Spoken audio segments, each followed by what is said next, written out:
জানিস তো ইনফ্লেশনকে বাংলায় কি বলে জানিস? না, ইনফ্লেশনকে বাংলায় জিনিসপত্রের দাম বৃদ্ধি, ওটা তো তুই ব্যাখ্যা করছিস, মানে বাংলায় কি বলে, মানে কি বলে, ইনফ্লেশনকে বাংলায় বলে মুদ্রাস্ফীতি, মুদ্রাস্ফীতি, ঠিক আছে তো? ইনফ্লেশনকে বাংলায় বলে মুদ্রাস্ফীতি, ঠিক আছে?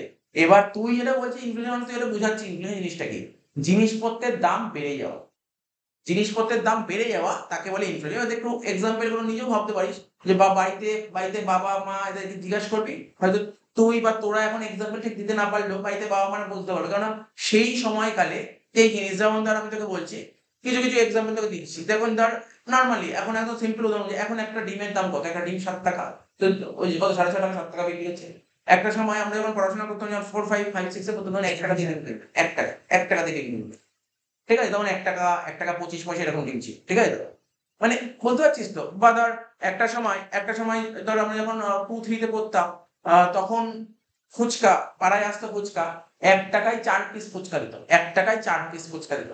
এখন 10 টাকায় 3টে দেয়, ঠিক আছে? এখন 10 টাকায় 3টে দেয়।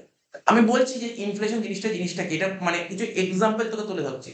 এরকম বহু জিনিসের উদাহরণ আছে, যেমন ধর যখন আমরা যখন স্কুল লাইফে পড়াশোনা করতাম, তখন বাড়িতে চাল নিয়ে আসতো, যে মিনিকেট চাল, তখন আমার মনে আছে এখনো, 35 টাকা কেজিতে চাল নিয়ে আসতো। ওই চাল কোয়ালিটি এখন খাই আমরা 65 থেকে 70 টাকা, মানে 65 টাকা, মানে মোটামুটি এরকম একটা ডিফারেন্স হয়েছে। অনেক কিছু, যেমন ধর তেল বল, সর্ষের তেল বল, তারপর হচ্ছে তোর ডাল বল, সমস্ত জিনিসের কিন্তু দাম বাড়ছে, সমস্ত জিনিসের দাম বেড়েছে। এটা কিন্তু এটাই হচ্ছে ইনফ্লেশন। ইনফ্লেশন মানে কি, জিনিসের দাম বেড়ে যাওয়া। যেমন ধর আমি তোকে একটা জিনিস বলি, এই দামটা কি একবারই বেড়েছে, নাকি এই দামটা মানে খুব ব্যাপারে দেখে ইনফ্লেশন মানে কি, ধর ধর আগের বছর জিনিসের দাম যা ছিল, তাহলে এই বছর দাম বাড়লো, আবার ধর 10 বছর পর দাম বাড়লো, তাই এটাকে ইনফ্লেশন বলে না। ইনফ্লেশন মানে কি, প্রতিনিয়ত বাড়বে, প্রতিনিয়ত বাড়বে, প্রতি বছর বা প্রতি মাসে এরকম হতে পারে, প্রতিনিয়ত কন্টিনিউয়াস দাম বাড়তে থাকবে, তাকে বলে ইনফ্লেশন। দেখবি এটা আপনাদের বলছি যে যারা চালের ভিতরে, চালের দাম প্রতিনিয়ত বাড়ছে, প্রতিনিয়ত বাড়ছে, চালের দাম প্রতিনিয়ত বাড়ছে, ইনফ্লেশন। ইনফ্লেশন মানে কি, জিনিসপত্রের দাম বাড়াকে ইনফ্লেশন বলে। কিন্তু খুব ভালো মতন এক্সপ্লেন করলে, মানে জিনিসপত্রের দাম বাড়লে বললে হবে না, প্রতিনিয়ত মানে কন্টিনিউয়াস বাড়তে হবে, তাকে বলা হয় ইনফ্লেশন, ঠিক আছে? কন্টিনিউয়াস যদি দাম বাড়ে, তখন তাকে বলে ইনফ্লেশন, ঠিক আছে তো? তো লেখ ইনফ্লেশন কাকে বলে। লেখ inflation is defined,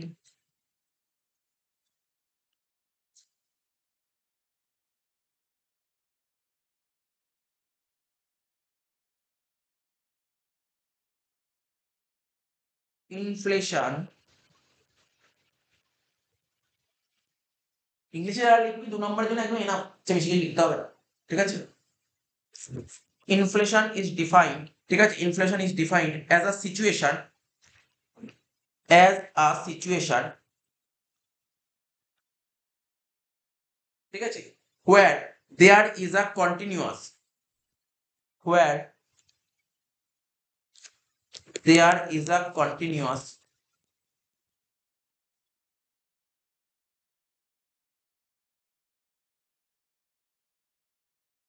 rise in general price level, rise in general price level,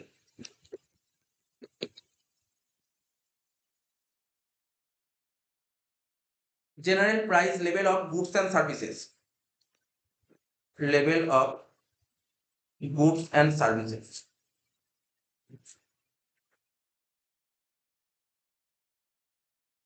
okay, goods and services, and fall in the and fall in the and fall in the purchasing power of money,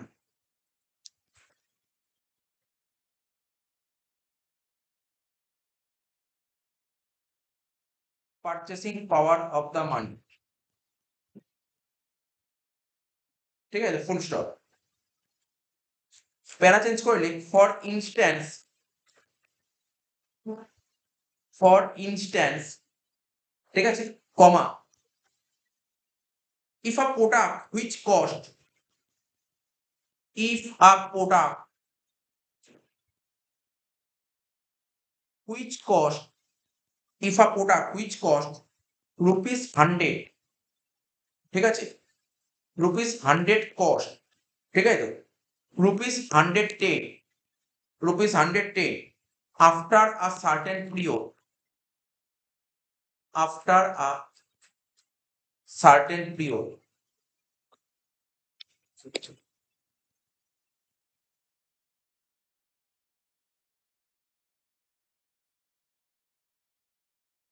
কি বললাম, after a certain period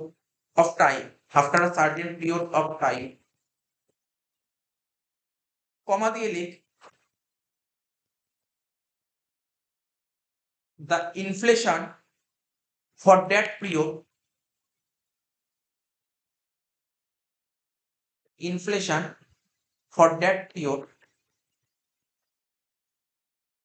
ঠিক আছে, is 10%, full stop, বুঝাবো সব। প্যারা change করে লিখ, high rate of inflation,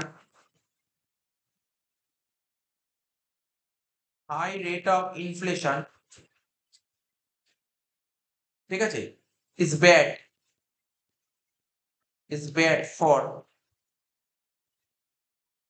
bad for economy, ঠিক আছে, because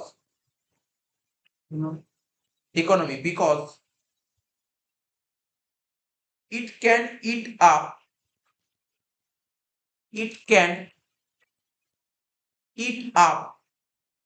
hard earned money,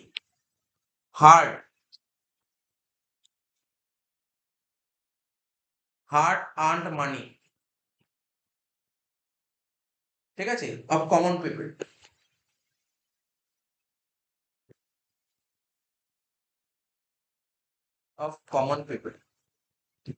full stop. প্যারা চেঞ্জ করে লিখ, ইনফ্লেশন বের করার ফর্মুলাটা, ইনফ্লেশন ইকুয়াল টু প্রাইস, ঠিক আছে, প্রাইস এদের নিচু করে লিখলাম ইয়ার টু মাইনাস প্রাইস, নিচে লিখলাম year 1 divided by price year 1,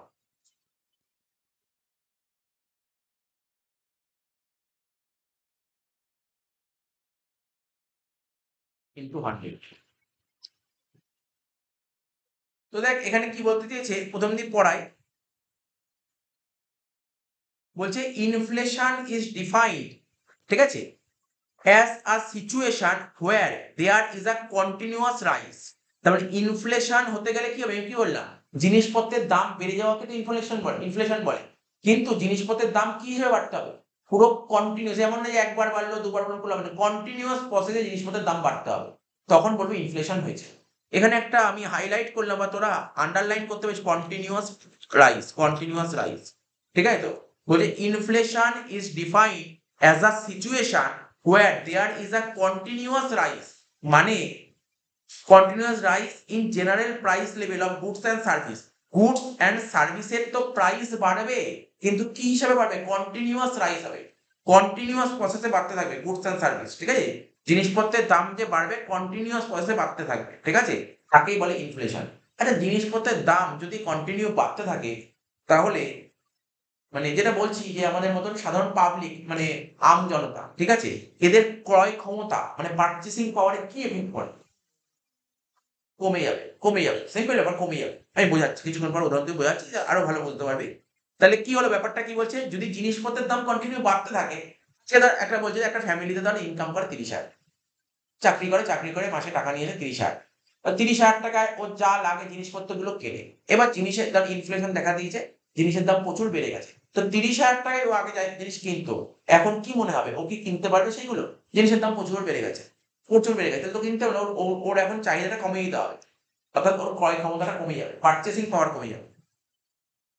for instance, if a product which cost of ₹100, ঠিক আছে, কস্ট মানে কোনো একটা প্রোডাক্টের দাম ধর 100 টাকা, এখন তার কস্ট হয়ে গেছে ধর 110 টাকা, আগে 100 টাকা ছিল, এখন সেটা 110 টাকা হয়ে গেছে, ঠিক আছে।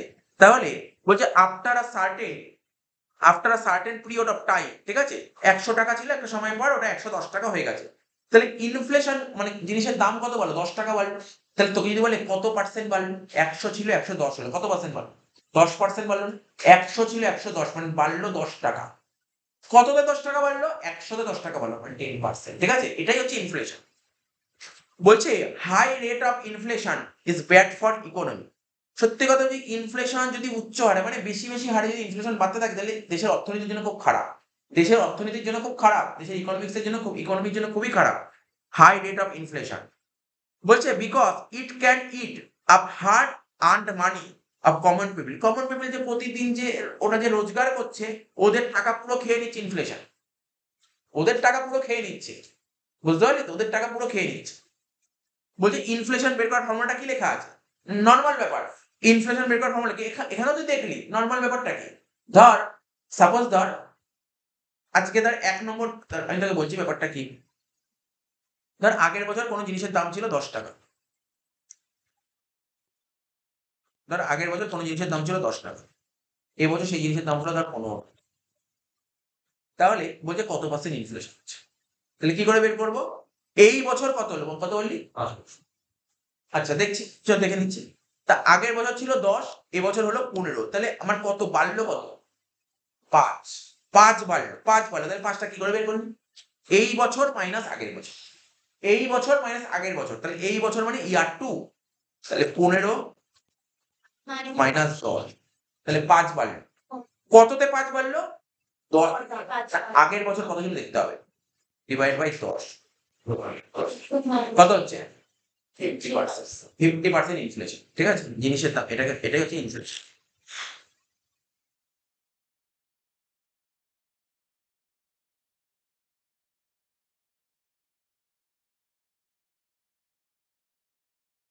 দেখ, সাপোজ ধর একটা গুডসের দাম, ধর একটা গুডস, ধর একটা ইউনিটের দাম, সাপোজ ধর একটা ইউনিটের দাম ধর 5 টাকা করে, ₹5 ইচ। একটা গুডসের দাম 5 টাকা করে। ঠিক আছে? তোর হাতে 10 টাকা আছে। তুই কটা গুডস কিনতে পারবি? দুটো গুডস কিনবি। তুই দুটো গুডস কিনবি, তোর হাতে 10 টাকা আছে, দুটো গুডস কিনবি, তোর কাছে টার্গেট কত? 10 টাকা। এখন ওই জিনিসটারই দাম এখন একটা ইউনিটের দাম কত হয়ে গেছে জানিস তো? 3ই চলে গেছে। তাহলে তুই হাতে 10 টাকাই আছে। তুই কটা গুডস কিনতে পারবি? একটা। আমার প্রশ্ন হলো, তোর পার্চেসিং পাওয়ার কি হলো? আগে যা ছিল কমে গেল। এইভাবে তো পার্চেসিং পাওয়ার কমে যাচ্ছে। এইভাবে পার্চেসিং পাওয়ার কমে যাচ্ছে। এই বলেছে। এবার কিছু অঙ্ক দিয়ে বোঝাবো, অঙ্কের উদাহরণ আছে কিছু।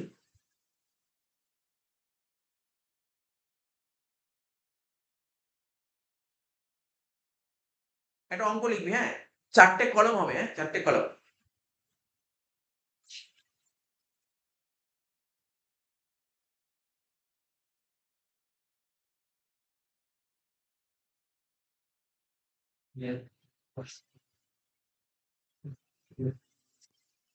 ঠিক আছে?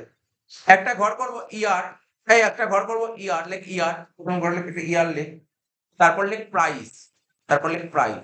ইয়ার লিখলাম, তারপর লেখ প্রাইস। তারপর কি লিখবি বলতো? Rate of inflation. কি লিখলাম? Rate of inflation. কি লিখলাম? Rate of inflation. আর লাস্টের ঘরে কি লিখবো বলতো? কন্ডিশন। লাস্টের ঘরে লিখবো condition.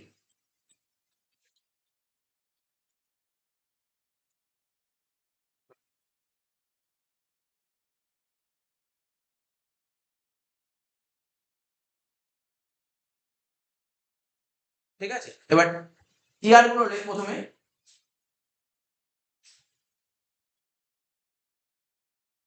2020, 2021, 2022,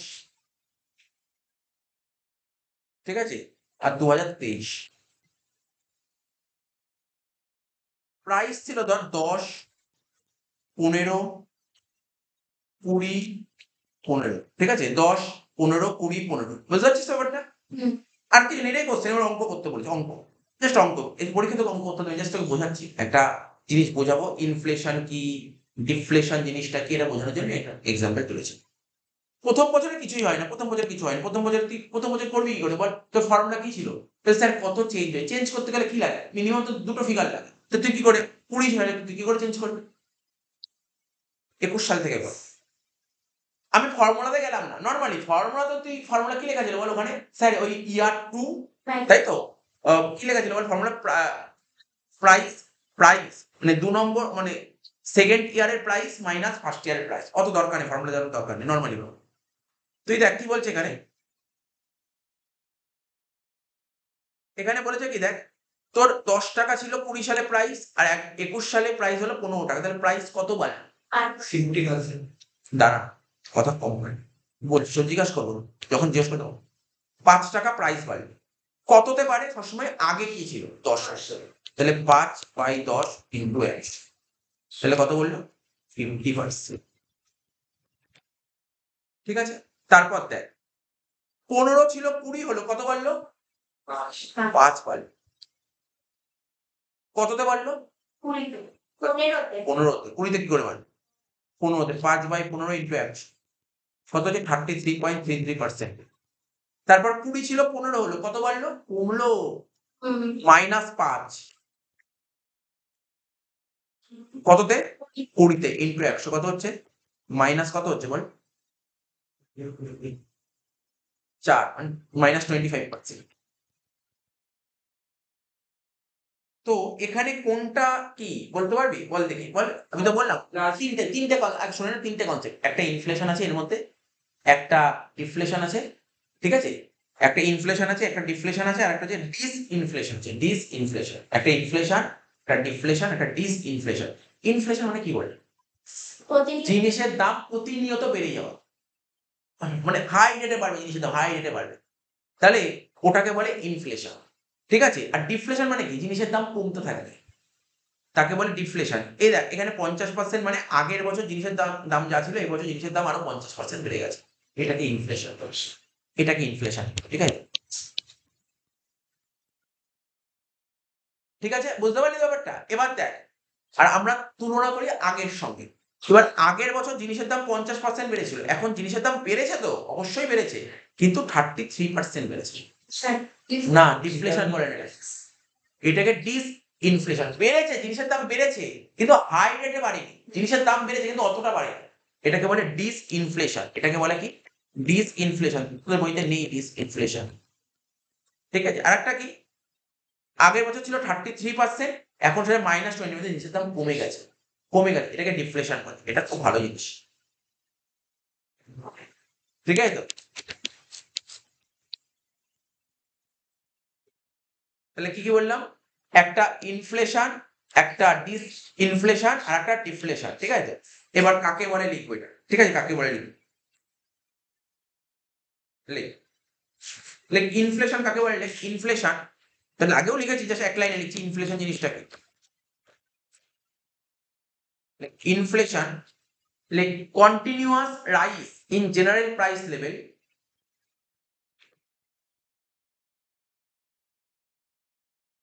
continuous rise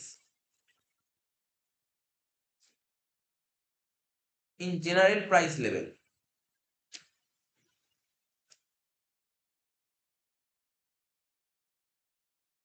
continuous rise in general price level of goods and services।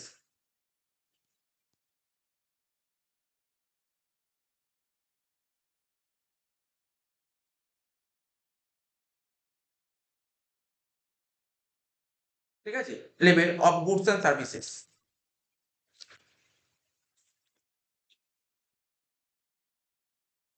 এবার লিখবো ডিসইনফ্লেশন, লেখ ডিসইনফ্লেশন। ডিসইনফ্লেশন, জিনিসের দাম বাড়ছে কিন্তু সেই রকম বাড়ছে না, ঠিক আছে? তো ইনফ্লেশন এট স্লোয়ার, লিখ inflation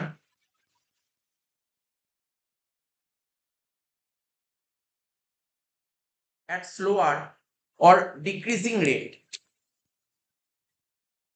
slower or decreasing rate, full stop। Price level is continuously,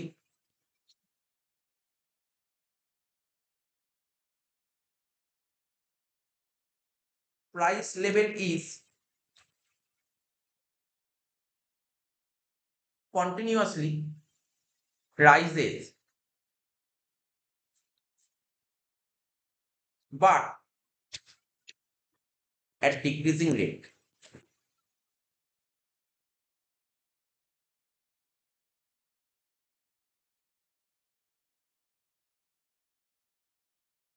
last point লেখ ডিফ্লেশন। লেখ the fall in the general price level, the fall in the general price level is called deflation.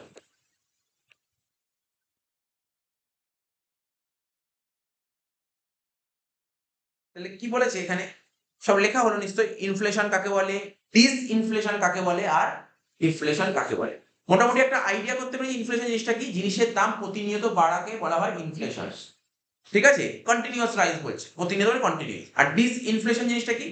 Inflation at slower or decreasing rate, মানে inflation হচ্ছে slow বা decreasing রেটে, ঠিক আছে? তো যেটা বললাম, প্রথমে 50 ছিল, তারপর 33.33 হলো, তাই না? Price level is continuously rises, ঠিক আছে? প্রাইস লেভেলটা কন্টিনিউয়াসলি মানে কন্টিনিউ বাড়ছে, কিন্তু কি রেটে বাড়ছে?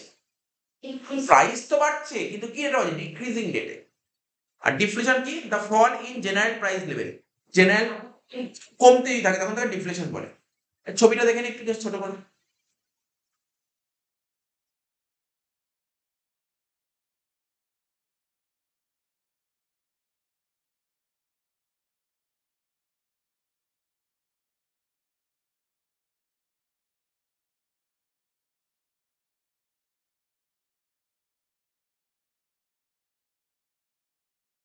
লেখ গ্রাফ, লেখ এক্স ও ওয়াই লিখতে থাক।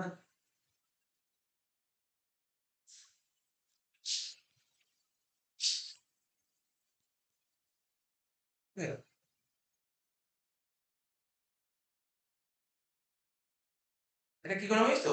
ধর জিনিসের দাম বাড়ছে, বুঝলিস? দেখ দেখ জিনিসের দাম বাড়ছে, প্রতিনিয়ত জিনিসের দাম বাড়ছে। আমি দেখ আস্তে আস্তে উপরের দিকে উঠে গেল, দেখিস? আস্তে আস্তে উপরের দিকে উঠে গেল, বুঝতে পারলি তো? তো এটাকে কি বলে? এই পোর্শনটাকে কি বলে? এই পোর্শনটাকে বলে ইনফ্লেশন। এই পোর্শনটাকে বলে ইনফ্লেশন, ঠিক আছে? তো এইবার এটাকে কি বলতে পারবি? এটাকে কি বলে? এইটাকে কি বলে? এটাকেই তো ডিফ্লেশন বলে। এটাকে বলে ডিসইনফ্লেশন। আমি জানি এটা এটা ভুল হওয়ার সম্ভাবনা আছে। এটাকে ডিসইনফ্লেশন বলে। কেন জানিস? শোন, এটা তো এটা এক্স ও ওয়াই, তার মানে এখানে কি থাকে? এখানে সমস্ত পজিটিভ থাকে না? আর এখানে কি থাকে? নেগেটিভ। নেগেটিভ কখন হয়? মানে নেগেটিভ কখন হয়? ডিফ্লেশনের সময় কি হয়? ডিফ্লেশনে কি হয়? নেগেটিভ হয়, নেগেটিভ হয়। তাহলে ডিফ্লেশন হতে গেলে নেগেটিভ হতে হবে। যদি এটা এটা যদি নিচে যদি এরকম চলে আসে, এটা যদি নিচে চলে আসে, তখন ডিফ্লেশন, অর্থাৎ এই পোর্শনটাই ডিফ্লেশন আর এই পোর্শনটা ডিসইনফ্লেশন। এই জায়গাটা কি? এটা পজিটিভ, মানে কি উপর পোর্শনে পুরো পজিটিভ আর নিচের পোর্শন তো নেগেটিভ। তো ব্যাপারটা কি বলছে? জিনিসের দাম বাড়ছে। এই দেখ এখানে আছে না, এখানে দেখ, এই যে এখানে যে আছে না, এগুলো তো উপরেই আছে। জিনিসের দাম বাড়ছে, কিন্তু কি রেটে বাড়ছে? স্লো রেটে বাড়ছে, ঠিক আছে? তো তো এটা মাথায় রাখতে হবে। এটা ছবি। তো ইনফ্লেশন জিনিসটা বলতে পারি তো। তো পরীক্ষায় তোদের কোশ্চেন দিতে পারে কি? একটাই কোশ্চেন দিতে পারে, বলতে পারে what is inflation 2 marks, what is deflation 2 marks. এই কোশ্চেন থাকতে পারে। তো বুঝতে পারলি ব্যাপারটা? এই হচ্ছে তোর concept. There are mainly two causes of inflation. There are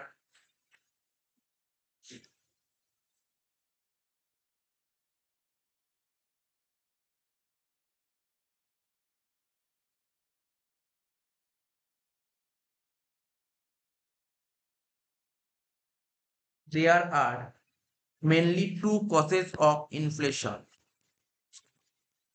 Mainly two causes of inflation. Okay, কি লিখলাম? There are mainly two causes of inflation. মানে বেসিক্যালি ইনফ্লেশন মানে কি? জিনিসের দাম বেড়ে যাওয়া, প্রতিনিয়ত জিনিসের দাম বেড়ে যাওয়া, ঠিক আছে? কন্টিনিউয়াসলি মানে প্রাইসটা ইনক্রিজ করা, প্রাইস রাইজ করা, এটাকে তো ইনফ্লেশন বলে। বলছে there are mainly two causes of inflation, মানে মেনলি ইনফ্লেশন যে হয়, দেশে যে ইনফ্লেশন হয়, তার মেনলি দুটো কারণ আছে। নাম্বার ওয়ান, কারণ অনেক হয় কিন্তু মেন কারণ দুটো। Number one, demand side factor. Number one, demand side factor.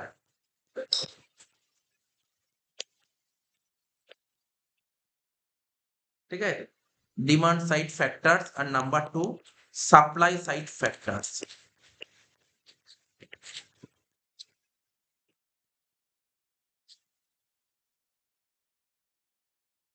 ঠিক আছে, একটা হচ্ছে ডিমান্ড সাইড ফ্যাক্টরের জন্য, একটা ডিমান্ডের জন্য হয়, মানে মানে মার্কেটে জিনিসের চাহিদা প্রচুর। ঠিক আছে, যখন কোনো একটা জিনিসের চাহিদা প্রচুর থাকে তখন কি করে, দাম বাড়িয়ে দেওয়া হয়। ঠিক আছে, জিনিসের মানে চাহিদা, যে কোনো একটা প্রোডাক্টের, ধর কোনো একটা প্রোডাক্টের চাহিদা প্রচুর আছে কিন্তু সাপ্লাই নেই। বুঝতে পারছিস ডিমান্ড সাইড ফ্যাক্টর জিনিসটা কি? কোনো একটা প্রোডাক্টের প্রচুর চাহিদা, হিউজ ডিমান্ড, কিন্তু সেই যোগান দিতে পারছে না। হিউজ হিউজ ডিমান্ড আছে কিন্তু সাপ্লাই নেই, অত নেই। ধর সাপোজ ধর বলছি, একটা সিম্পল একটা এক্সাম্পল বলছি। ধর ডিমান্ড আছে ধর আমার 1,00,000, ঠিক আছে, সাপ্লাই আছে 80,000। তাহলে তোর 80,000, বুঝতে পারছিস তো, সাপ্লাই হচ্ছে 80,000, তাহলে কি করে মেটাবে ওটা? কি করে মেটাবে? 80,000-ই দিতে পারবে, তার বেশি দিতে পারবে না। আমার কাছে ধর কোনো একটা প্রোডাক্ট, সাপোজ একটা ফোন, তো ফোনের ওই ফোনটার চাহিদা আছে 1,00,000, 1,00,000টা লাগবে ফোন। ঠিক আছে, 1,00,000টা ফোন লাগবে দেশে। ঠিক আছে, কিন্তু প্রোডাকশনই করে সাপ্লাই করতে পেরেছে ওই ফোন 80,000। তাহলে তো আমি 80,000 বেশি তো বেচতে পারবো না, 80,000ই বেচতে পারবো। তখন কি করতে হবে? তখন কি করতে হবে? আমাকে ওই যে ডিমান্ড ছিল 1,00,000, ডিমান্ডটা 1,00,000 থেকে কমিয়ে 80,000 নিয়ে আসতে হবে। তাহলে কি করে ডিমান্ডটা কমবে? যদি হুট করে যদি প্রাইসটা যদি বাড়িয়ে দেয়, তখন অনেকে সরে যাবে, নিতে সরে যাবে। তাই এটা একটা কারণ, এটা একটা কারণ। আমি ডিটেলসে আলোচনা করবো। ঠিক আছে, একটা ডিমান্ড সাইড ফ্যাক্টর। ঠিক আছে, একটা ডিমান্ড সাইড ফ্যাক্টর মানে এটাকেই বলা হয় ডিমান্ড পুল ইনফ্লেশন। লাইক এটাকেই বলা হয় demand pull inflation, demand pull inflation.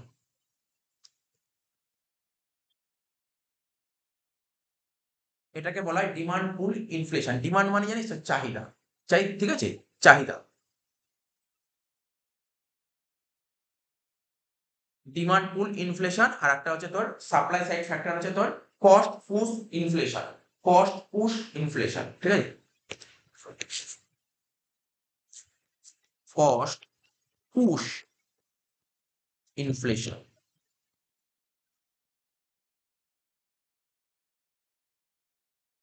তাহলে ডিমান্ডের জন্য যে ইনফ্লেশন ক্রিয়েট হয় তাকে বলে ডিমান্ড পুল ইনফ্লেশন, আর একটা সাপ্লাইয়ের জন্য যে ইনফ্লেশন ক্রিয়েট হয় তখন তাকে বলা হয় কস্ট পুশ ইনফ্লেশন।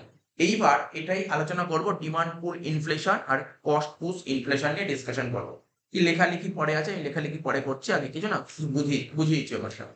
এমনি হেডিং দিতে পারিস, যেটা বোঝাবো সেটা হচ্ছে ডিমান্ড পুল ইনফ্লেশন।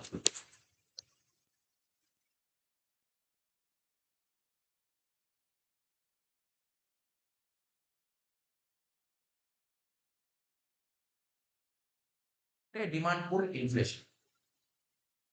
তাহলে তোকে কি বললাম, মানে মোটামুটি ভাবে বোঝানোর কি চেষ্টা করলাম, ডিমান্ড পুল ইনফ্লেশন কি বোঝালাম, মানে কি জিনিসটা কি বললাম, যখন ডিমান্ড প্রচুর হয়ে যাবে, পার্টিকুলার কোনো একটা প্রোডাক্টের মার্কেটে যখন ডিমান্ড প্রচুর, তো ডিমান্ড প্রচুর, ডিমান্ড যদি প্রচুর হয় তাহলে সাপ্লাই হতে হবে। সিম্পল গল্প কি বলে, আজকে ধর তোর কোনো একটা দোকান আছে, ঠিক আছে, কোনো একটা দোকান আছে, তা তোর দোকানে ওই ওই জিনিসটা কেনার প্রতি কাস্টমারের প্রচুর ডিমান্ড আছে। তাহলে কি করতে হবে, ওই ওই জিনিসটা তোকে তো প্রচুর তৈরি করতে হবে, নাহলে তুই তোর চাহিদাটা মেটাতে পারবি না। আজকে ধর তোর একটা দোকান, সাপোজ ধর আজকে তোর একটা, মানলাম একটা ধর ফোনের দোকান আছে, ঠিক আছে, তো ফোনের ধর ওই ফোনের পার্টিকুলার ওই ফোনের প্রচুর ডিমান্ড আছে, তাহলে তো ওই ফোন তোকে নিয়ে আসতে হবে, না হলে কি তুই মেটাতে পারবি? তাহলে বুঝতে পারছিস তো, তো এটা তোকে মাথায় রাখতে হবে। তা ডিমান্ড ফুল ইনফ্লেশন কখন হবে? দেখা গেল ওই ফোন তুই, মানে পাবলিক বা কাস্টমারকে ওই ফোন তুই সাপ্লাই করতেই পারছিস না। তোর ওই ফোন ধর তোর কাছে আছে 10টা, কিন্তু পাবলিক চলে এসছে 20 জন। 10টা ফোন আছে, তুই 10টা ফোন কজনকে দিতে পারবি? 10 জনকে দিতে পারবি। সাপোজ ধর এক একজন এক এক ফোন নিয়ে নেবে, 10টা ফোন তুই 10 জনকে দিতে পারবি, কিন্তু 20 জন চলে এসেছে, দিতে পারবি? কি করতে হবে তখন, কি করতে হবে?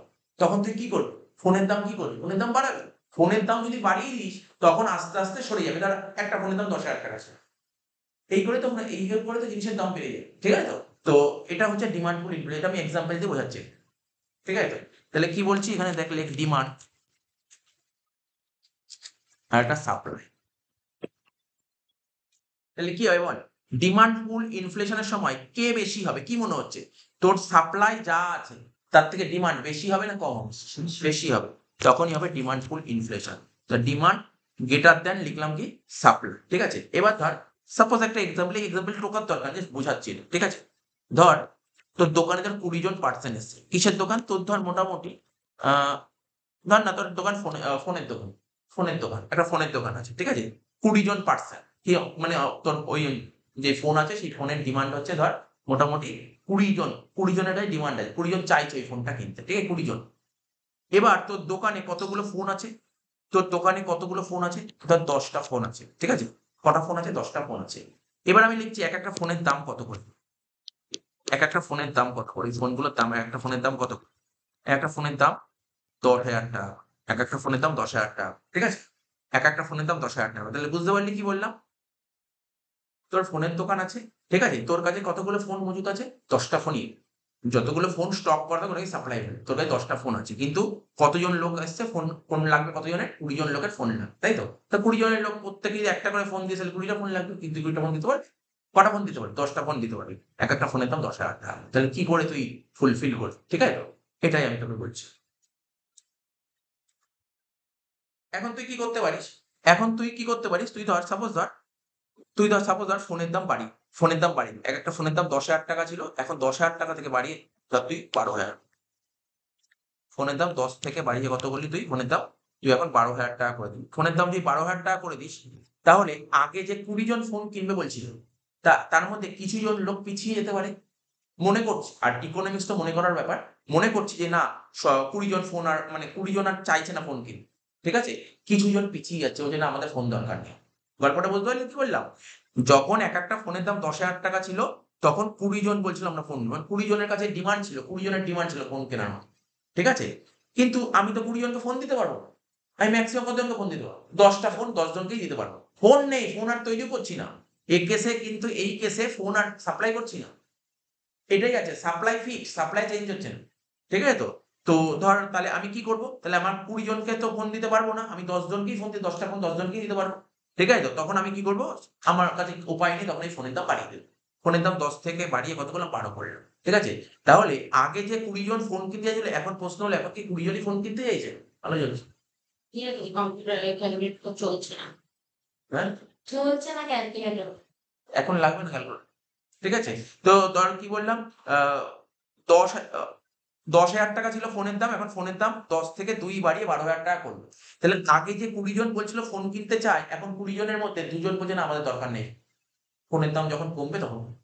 ঠিক আছে তো? তো তখন যখন ৳১২,০০০ করল তখন কতজন লোক বলছে ফোন কিনবে? ২ জন বলল দরকার নেই। তাহলে ১৮ জন। কিন্তু তাও তো পূরণ হবে না। আমার কাছে ফোন ১০ টা আছে। আমি ১৮ জনকে দিতে পারব কি করে? দিতে পারব না। তখন ফোনের দাম আরেকটু বাড়িয়ে দিল। ফোনের দাম যখন বাড়িয়ে এবার করল ১২ থেকে বাড়িয়ে কারণ ব্যাপারটা বুঝলি কেন বাড়াতে হবে? তোর কাছে ১০ টাই ফোন আছে তুই ১০ জনকেই দিতে পারবি। ১০ জনের বেশি দিতে পারবি না। তাহলে তোকে ১৮ জন থেকে ১০ এ নিয়ে আসতে হবে। যতক্ষণ না তুই ১০ এ নিয়ে আসতে পারিস ততক্ষণ তোর ফোনের দাম কি করতে হবে? বাড়াতে হবে। ঠিক আছে তো? তাহলে তুই ফোনের দাম ১২ থেকে বাড়িয়ে কত করলি? ৳১৫,০০০ করলি। যেই তুই ৳১৫,০০০ করলি, ফোনের দাম বুঝতে পেরেছিস? যখন ১২,০০০ ছিল তখন ১৮ জন রাজি ছিল। যেই ফোনের দাম আরো ৳৩,০০০ বেড়ে গেল, তখন ১৮ জন থেকে আরো কমে যাবে। সাপোজ ধর বলছে ১৪ জন। ১৪ জন বলছে না আমার কাছে টাকা আছে আমরা ফোন কিনতে পারব। ঠিক আছে?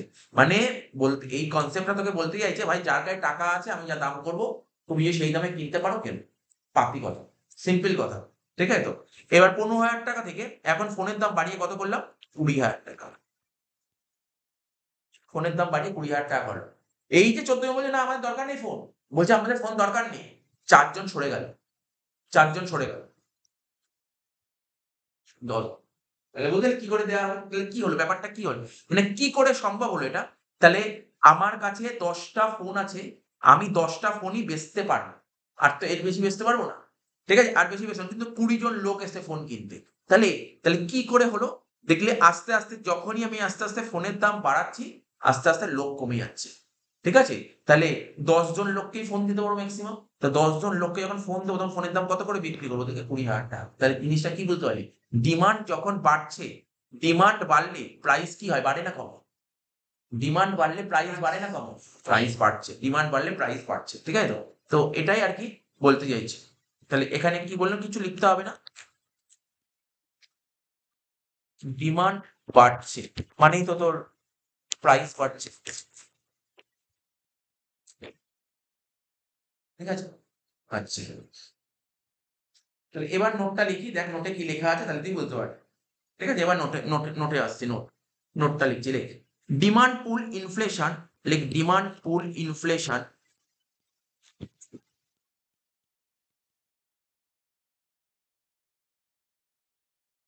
এক্সিস্ট, মানে বলছে এই ডিমান্ড পুল ইনফ্লেশনটা কখন এক্সিস্ট করে, ঠিক আছে, কখন এক্সিস্ট করে, হোয়েন হোয়েন এগ্রিগেট ডিমান্ড, নাম তো শুনেইছিস, when aggregate demand, when aggregate demand for a goods or services,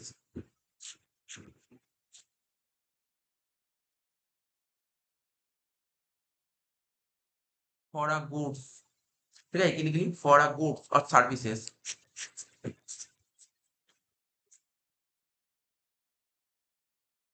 goods or services is more than aggregate supply,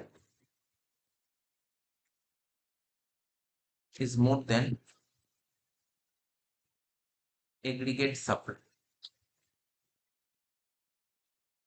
তাহলে কি বুঝতে পারি, তোকে আমি কি বলেছিলাম, এই লেখা পরে পড়বি, আমি কি বলেছিলাম, ডিমান্ড পুল ইনফ্লেশন কখন ক্রিয়েট হয়েছিল, দেখ এখানে দেখ আমি আঁকলাম না, এখানে বললাম না, ডিমান্ড পুল ইনফ্লেশন কখন তৈরি হবে, ডিমান্ড বেশি হলে না সাপ্লাই বেশি হলে, ডিমান্ড বেশি হলেই কিন্তু তোর ডিমান্ড পুল ইনফ্লেশন ক্রিয়েট হবে। তাহলে দেখেন কি লিখেছে, ডিমান্ড পুল ইনফ্লেশন এক্সিস্ট, কখন এক্সিস্ট করবে, when aggregate demand for a goods or service, কোন গুডস বা সার্ভিসে এগ্রিগেট ডিমান্ড যদি বেশি হয় কার তুলনায়, এগ্রিগেট সাপ্লাই তুলনায়, যে কোনো জিনিস, আজকে যদি তোর কোনো ব্যবসা থাকে, তুই তোর যে কোনো ব্যবসা থেকেও তুই এই ব্যাপারটাকে বুঝতে পারিস, হবে না হওয়ার কিছু নেই, না হওয়ার কিছু নেই। আজকে ধর তুই ধর কোনো একটা খাবারের দোকান, তোর খাবার, তোর লিমিটেড খাবার তৈরি করেছিস, সবাই চলে এসছে খাবার কিনতে, তুই দিতে পারবি না, তখন কি করতে পারিস তুই, তুই তখন প্রাইস বাড়াতে পারিস, তখন তুই প্রাইস বাড়াতে পারিস, ঠিক আছে। আর যদি তোর দেখলি না তোর সাপ্লাই প্রচুর আছে, তুই একটা উল্টো করে ভাব, তোর ধর প্রচুর খাবার তৈরি আছে, এবার তুই কখন কি করবি, যদি খাবার লোকে কিনতে না আসে তো তুই কি করবি, মানুষের প্রাইসটা কি করে, তখন তুই কমিয়ে দেবে। তো ব্যাপারটা বুঝতে হবে, demand pull inflation exist when aggregate demand for a goods or services is more than aggregate supply. লাইনের মানে বুঝতে পেরেছি, প্রথম লাইন। সেকেন্ড লাইন লেখ, ইন সাচ আ কেস,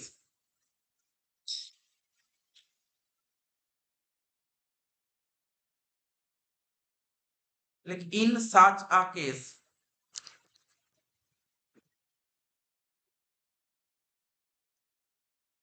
কি লিখলাম, in such a case consumers like consumers demand, consumers demand more good,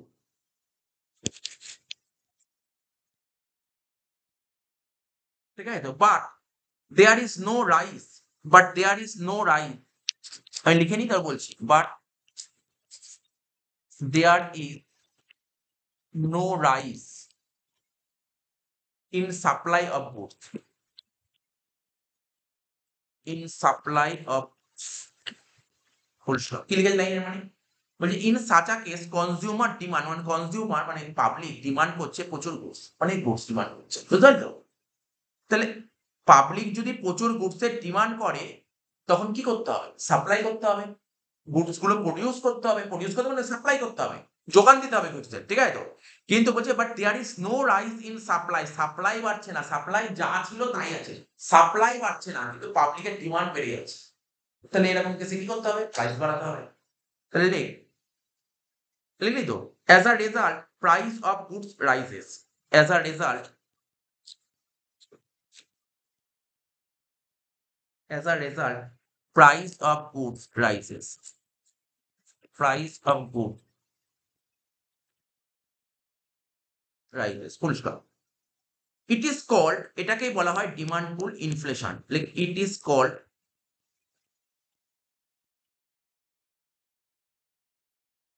demand pull inflation,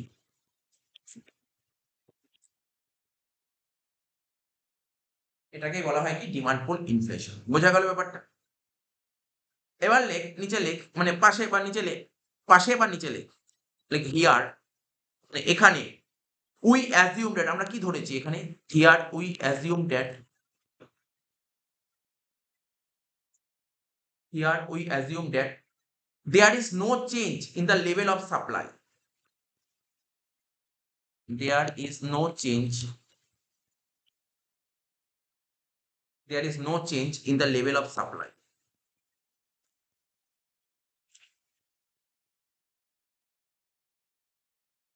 তাহলে কি বলেছে? তাহলে এখানে আমরা কি অ্যাজাম্পশন করেছি?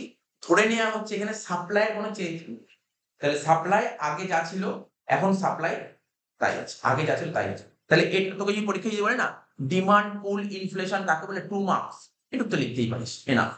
কিন্তু এই কোশ্চেনটা বড় আকারেও আসতে পারে, শর্ট কোশ্চেন না দিয়ে বড়ও আসতে পারে, 5 মার্কসে আসতে পারে, ঠিক আছে তো? তো এই কোশ্চেনটা কিন্তু আমি আগে যা যা এই চ্যাপ্টারে পড়িয়েছি সবকটা কোশ্চেন কিন্তু এখনো পর্যন্ত আমি কিন্তু এই চ্যাপ্টারে খুব বেশি কোশ্চেন পড়াচ্ছি, যে কটা কোশ্চেন সব কটাই ইম্পর্টেন্ট, একটাও ছাড়া যাবে না, সব কটা কোশ্চেন ইম্পর্টেন্ট কোশ্চেন, ঠিক আছে তো? এই চ্যাপ্টারে খুব বেশি কোশ্চেন হবে 6-7টার মতন কোশ্চেন পড়াবে, ঠিক আছে? 6-7টাই কিন্তু টপ ক্লাস ইম্পর্টেন্ট থাকবে, ঠিক আছে তো? এই চ্যাপ্টার থেকে লং কোশ্চেনও আসতে পারে 10 নম্বর, ঠিক আছে? আচ্ছা, তাহলে কি বললাম? ডিমান্ড পুল ইনফ্লেশন বলে। এবার এটা না পরীক্ষা দিতে পারে what is demand pull inflation, বলছে ডায়াগ্রাম করে দেখা, এক্সপ্লেন করো ডায়াগ্রাম। ডায়াগ্রামটা, ঠিক আছে, ডায়াগ্রামটা আঁকবে, একে বুঝে বুঝে আঁকতে হবে তোকে,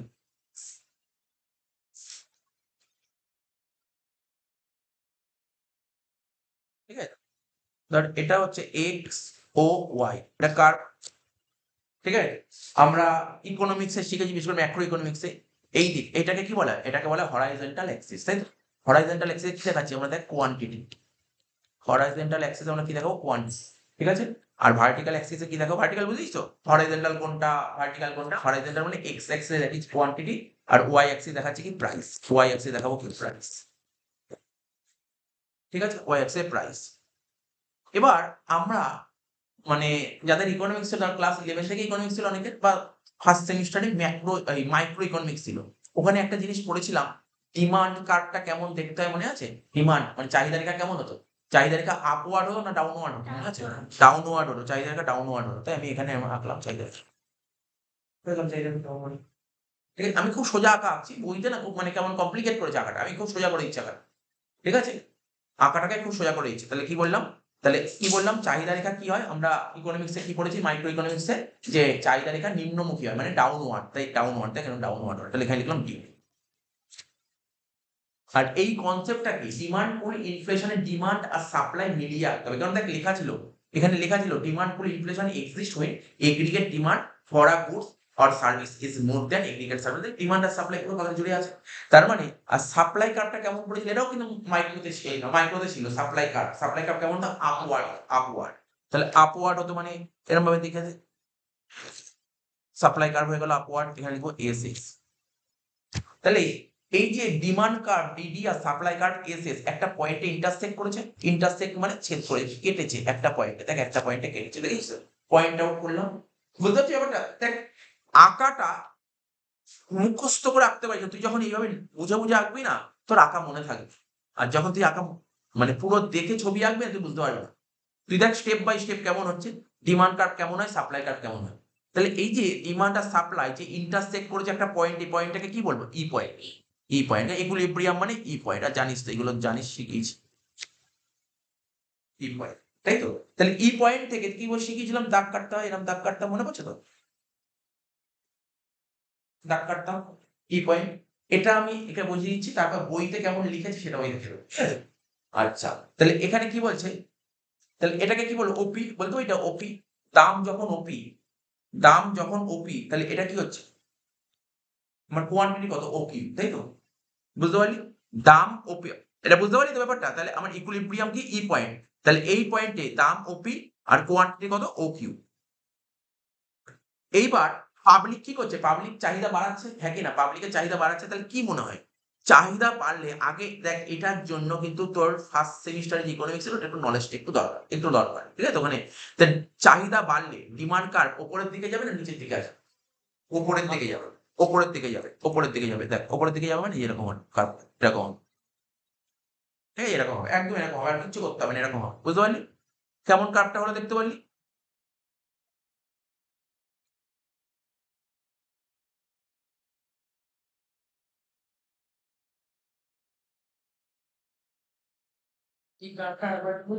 কোনটা? কিছুই না, ধরলাম, মানে ধরলাম কি মানে এখন পাবলিক ডিমান্ড, ওই যে বললাম টিভির উদাহরণ বললাম, 10টা টিভি আছে, ঠিক আছে তো, কিন্তু পাবলিক 20 জন টিভির ডিমান্ড করছে, তাহলে ডিমান্ড বাড়ছে। তা ডিমান্ড যদি বাড়ে, ডিমান্ড রেখাটা কি হবে, উপরের দিকে উঠে যাবে। যদি বলে ডিমান্ড কমছে, ডিমান্ড রেখা নিচের দিকে চলে আসছে। তাহলে নতুন একটা ইকুইলিব্রিয়াম পয়েন্ট পেলাম। আচ্ছা, এটা কি হলো, এটা নতুন ডিমান্ড কার্ভ। নতুন ডিমান্ড কার্ভ কি বলো, D1 D1, ঠিক আছে, D1 D1,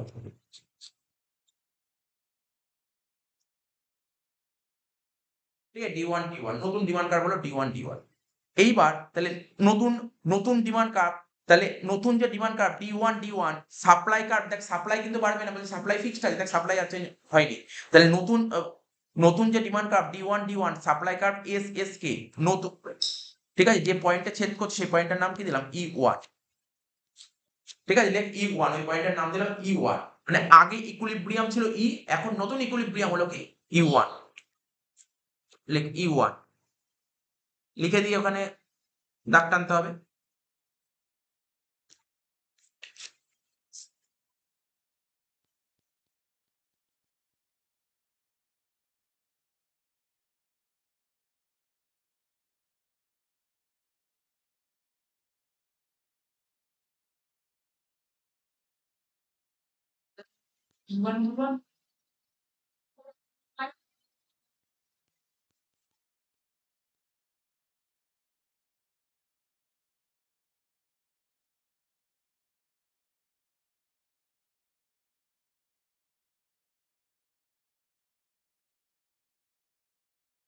নতুন যে পয়েন্ট হলো ইকুইলিব্রিয়াম পয়েন্ট, এটাকে লিখলাম E1, ঠিক আছে তো, E1। তাহলে এখান থেকে দাগ টেনে দে, এখানে করে পুরো কভার, নিচেরটা না কাটলেও হবে, নিচেরটা না কাটলেও হবে, তুই কাটতে পারিস, কোনো সমস্যা নেই, বইতে কেটেছে, না কাটলেও চলবে। তাহলে এখানে নতুন কি হলো, P1, এখানে হলো P1। তাহলে কি হলো তুই বল দেখি, নিজে ভাব, ডিমান্ড বাড়লো, ডিমান্ড আগে যা ছিল এখন তো ডিমান্ডটা বাড়লো, ডিমান্ড কিছুটা বাড়ার জন্য দাম বাড়লো, দামে কি ইফেক্ট করেছে, ডিমান্ড, দেখ ডিমান্ড আগে কি ছিল, ডিমান্ড কার্ভটা আগে এরম ছিল, এখন ডিমান্ড কার্ভটা উপরের দিকে ওঠে, মানে এতটা ডিমান্ড বাড়ে। তা ডিমান্ড এতটা বাড়ার জন্য প্রাইস কি বেড়েছে নাকি কমেছে, নাকি প্রাইসে কোনো চেঞ্জই হয়নি, প্রাইস বেড়েছে। দেখ প্রাইস আগে ছিল এখানে, এখন প্রাইস হলো এখানে, মানে প্রাইস তাহলে বুঝতে পারলি, ছবি দেখেই বুঝতে পারলি, ডিমান্ড বাড়লে প্রাইস বাড়ছে, বুঝতে পারলি, ডিমান্ড বাড়লে প্রাইসটা বাড়ছে। আবার যদি আমি আঁকছি না, আমি তোকে বলছি যে ডিমান্ড যদি আরো বাড়ে, তোদের আঁকতে হবে না, আমি দেখাচ্ছি, ডিমান্ড যদি আরো বাড়ে, এরকম হলো, তোদের আঁকতে হবে না, বলছি এখানে কি হবে, D2 D2 D, ঠিক আছে, D2 D2। তাহলে নতুন ইকুইলিব্রিয়াম পয়েন্ট কি আসবে বল এখানে, E2। তাহলে দেখ, তাহলে আবার তো দাম বাড়ছে, বুঝতে পারলি এবারটা কি বললাম, এটাই বলছি, এটা আঁকার দরকার, আমি জাস্ট বোঝানোর জন্য এটা করলাম, ঠিক আছে।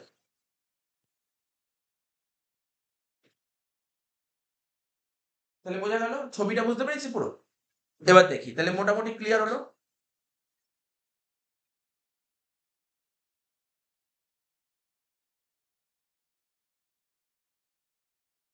এবার তোকে বোঝাচ্ছি, এই আমি একটা নোট দিলাম, মানে নোট দিই না, ইংলিশে নোটটা লেখা আছে সেটা আমি বলছি।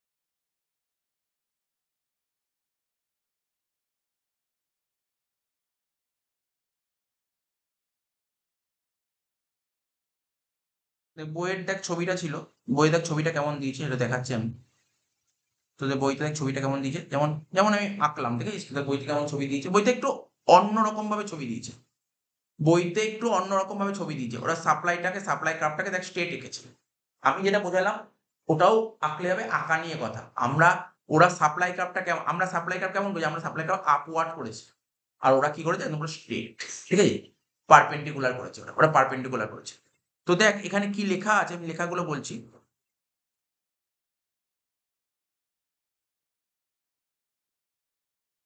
বলছে amount of commodity is measured on the horizontal Axis, মানে হরাইজন্টাল অ্যাক্সিসে কি দেখিয়েছে, অ্যামাউন্ট অফ কমোডিটি মানে কোয়ান্টিটি, অ্যামাউন্ট অফ কমোডিটি মানে কোয়ান্টিটি দেখিয়েছে, ঠিক আছে। And price level measured on the vertical Axis, মানে ওয়াই অ্যাক্সিসে প্রাইস আর এক্স অ্যাক্সিসে কি দেখিয়েছে, কোয়ান্টিটি, নর্মাল নিজের ভাষায় লেখ। ইন দ্য ডায়াগ্রামে SS0, ওই যেটা যেটা পুরো পারপেন্ডিকুলার মানে লম্ব আকারে রেখেছে, ঠিক আছে, তো আমি দেখাচ্ছি, ওটা দেখাচ্ছি। SS0 নাম দিয়ে SS, ওটা সাপ্লাই কার্ভ। আমরা সাপ্লাই কার্ভ কেমন করলাম, আমরা আপওয়ার্ড করলাম, আমরা সাপ্লাই কার্ভ আপওয়ার্ড করলাম, তো ওরা এরকম সাপ্লাই কার্ভ স্ট্রেট করেছে, কোনো সমস্যা নেই। ইন দ্য ডায়াগ্রাম SS0 হচ্ছে in the total supply curve of the community at full employment level, অর্থাৎ দেশে যখন পূর্ণ কর্মসংস্থান থাকে, সবাই যখন কাজ করে, তখন তোর সাপ্লাইটা কেমন হবে, SS0, দেখতে এই দেখ সাপ্লাই কার্ভটা কেমন হচ্ছে, SS0। আচ্ছা, this supply curve is parallel to price level, বলছে এই সাপ্লাই কার্ভটা ওয়াই অ্যাক্সিসের প্যারালাল হয়েছে, মানে ভার্টিক্যাল অ্যাক্সিসের প্যারালাল হয়েছে, প্রাইস লেভেলের প্যারালাল হয়েছে, ঠিক আছে।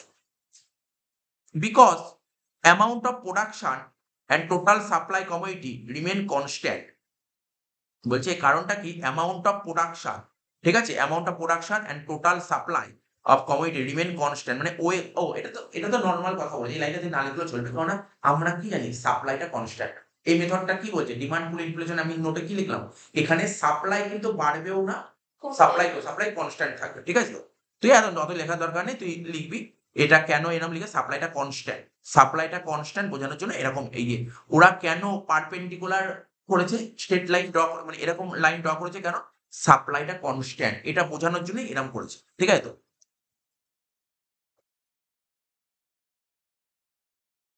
আর এটা বলছে OS at full employment level in the diagram DD1, ডায়াগ্রামে DD1 টা কি আছে, DD1 হচ্ছে total demand curve of the society, ঠিক আছে, ডিমান্ড কার্ভ কত ছিল, DD1, ঠিক আছে, DD1 যেটা কিনা সাপ্লাই কার্ভকে E1 পয়েন্টে সেট করেছে। দেখ এখানে এই কথাগুলো লিখেছে, in the diagram DD1 is the total demand curve of the society, from the diagram it is seen that total demand curve and total supply curve intersect E1, বললাম না E1 পয়েন্টে ছেদ করেছে, কি বললাম বোঝা গেল, E1 পয়েন্টে ছেদ করেছে। হিয়ার পয়েন্ট E1, এখানে E1 পয়েন্টটা কি, ইকুইলিব্রিয়াম পয়েন্ট, বুঝতে পারছি, আমি যেহেতু আগে ওটা বুঝিয়ে দিলাম, এটা বুঝতে কোনো অসুবিধা হওয়ার কথা নয়, ঠিক আছে, আমি আরো একবার রিভাইজ করিয়ে দেবো, ঠিক আছে। তাহলে ইকুইলিব্রিয়াম পয়েন্ট কোনটা, এখানে E1। হিয়ার ইকুইলিব্রিয়াম প্রাইস, তাহলে এখানে ইকুইলিব্রিয়াম পয়েন্ট E1, তাহলে বলতে পারি এখানে ইকুইলিব্রিয়াম প্রাইস কোনটা হতে পারে, না বলতে পারলে আমি বলে দেবো ইকুইলিব্রিয়াম প্রাইস কোনটা। দেখ ইকুইলিব্রিয়াম প্রাইস কাকে বলে জানিস, এটা আগে অনেকগুলো চ্যাপ্টারে পড়েছি, ইকুইলিব্রিয়াম প্রাইস, হ্যাঁ, OP1, একদম ঠিক, ইকুইলিব্রিয়াম প্রাইস হচ্ছে OP1। এই দেখ এখানে আমার ইকুইলিব্রিয়াম কোথায় হচ্ছে, এই পয়েন্টে ইকুইলিব্রিয়াম হচ্ছে, তাহলে এই পয়েন্টে প্রাইস কত আছে, OP1, এটাকে বলে ইকুইলিব্রিয়াম প্রাইস, তাই ওরা লিখেছে।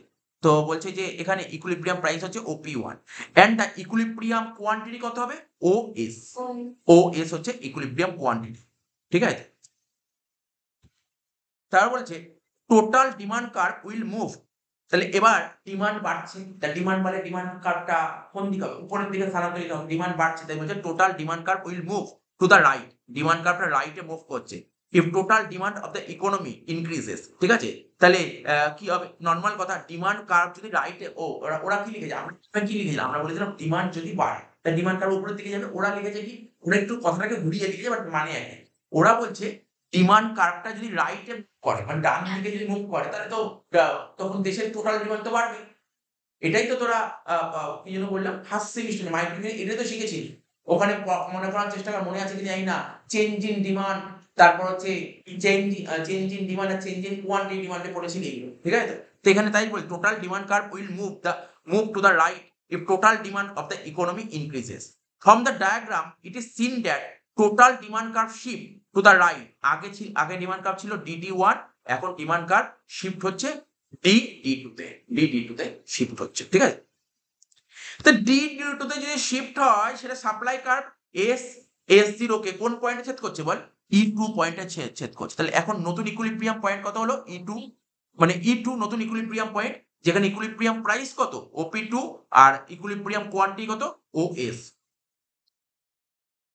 এবার দেখ তুই এখানে বলতো প্রাইস বাড়ছে কেন, আগে প্রাইস ছিল OP1, এখন প্রাইস বেড়ে হয়েছিল OP2, এখন প্রাইস এতটা বাড়লো, এই কথাগুলোই এখানে লিখেছে বা লিখতেই হবে এই কথাগুলো, ঠিক আছে। তো E2 হচ্ছে নিউ ইকুইলিব্রিয়াম পয়েন্ট, যেখানে new equilibrium price OP2 but new equilibrium price level of the amount মানে কোয়ান্টিটি OS।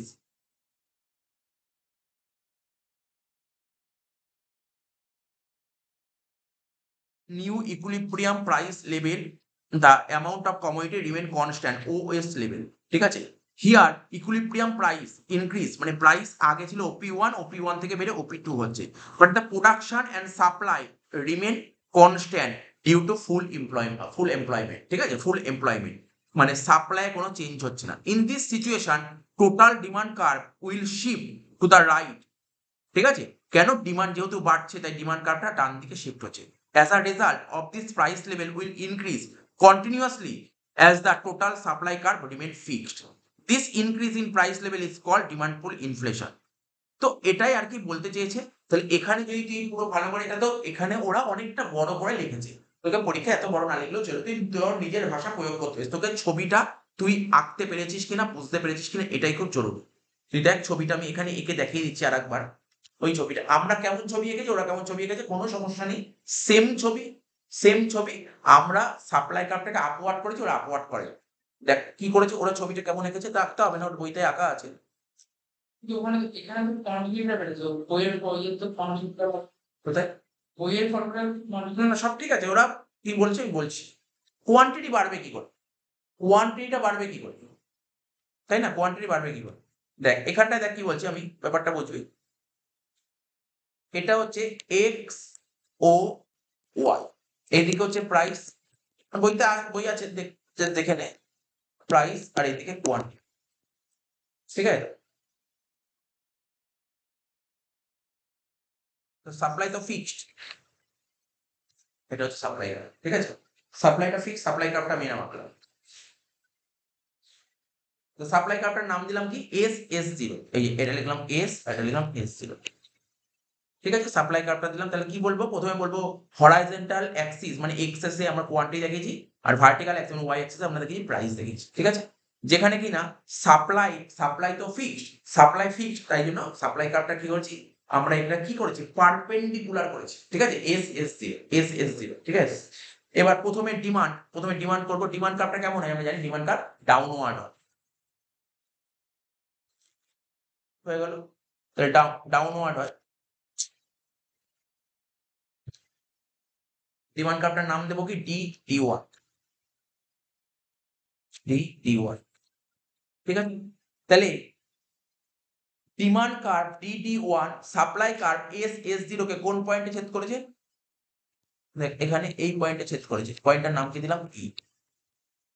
তো যেই পয়েন্টে ছেদ করেছে এই পয়েন্টটা কি হলো, ইকুইলিব্রিয়াম পয়েন্ট, তাহলে এখানে দাগ টেনে দে,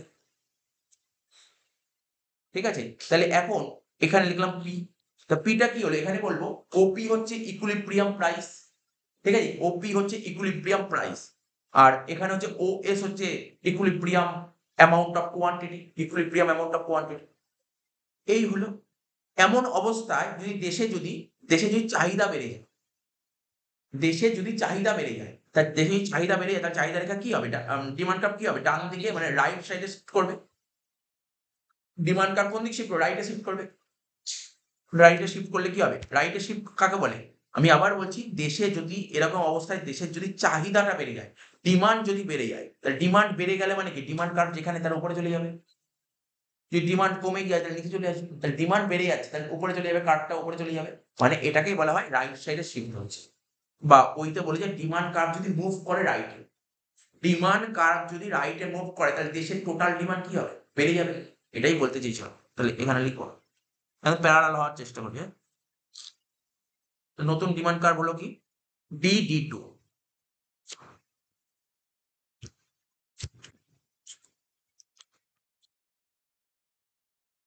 নতুন ইকুইলিব্রিয়াম পয়েন্ট এখানে আসলো, কি হলো এটা E1, তাহলে এটা হলো নিউ ইকুইলিব্রিয়াম পয়েন্ট, ঠিক আছে। তাহলে এখান দিয়ে লাইনটা দাগ টেনে দিলাম,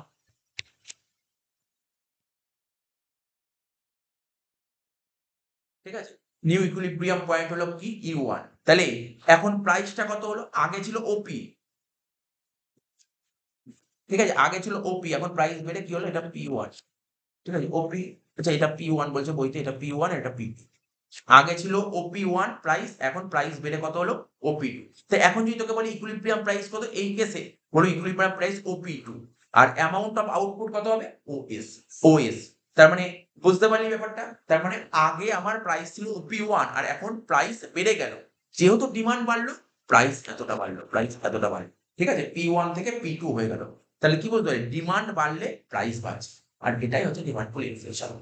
তো তুই বইতে যে লিখেছে এত বড় কথা না লিখলেও তোর চলবে, ঠিক আছে, তুই ব্যাপারটাকে বুঝলি, বইয়ের লেখাটা পড়লি, পড়ে বই অনেক কিছু অ্যানালাইসিস করেছে, ঠিক আছে, এত তোকে অ্যানালাইসিস লিখতে হবে না, এই ছবিটা এঁকে তুই কি বুঝতে পারলি এটাই তুই খাতায় লিখ, তাহলেই তোর হবে। কি বললাম বুঝতে পারলি? আমি তোকে বলে দিলাম, আমি আগে একটা যেটা বললাম ওটা অন্য একটা এক্সাম্পল দিয়ে বোঝালাম, আর এটা একটা এক্সাম্পল দিয়ে বোঝালাম, বোঝা গেল ব্যাপারটা? বোঝা গেল কি বললাম?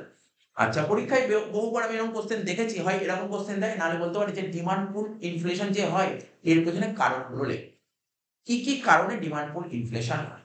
আমি আমার কাছে 6টা পয়েন্ট অ্যানালাইসিস করছি, তারপর নোট দেওয়া আছে, আমি যে নোট দিয়েছি নোটের মধ্যে না লেখা আছে কি কি পয়েন্ট তোকে লিখতে হবে, আর তোরা তো খুব সুন্দর একবার রিডিং করলে সুন্দর করে গুছিয়ে লিখতে পারিস, তাই না? সুন্দর করে গুছিয়ে লিখতে পারিস, অনেকে না বুঝেও তো সুন্দর লিখে দিয়ে চলে আসে, ঠিক আছে তো?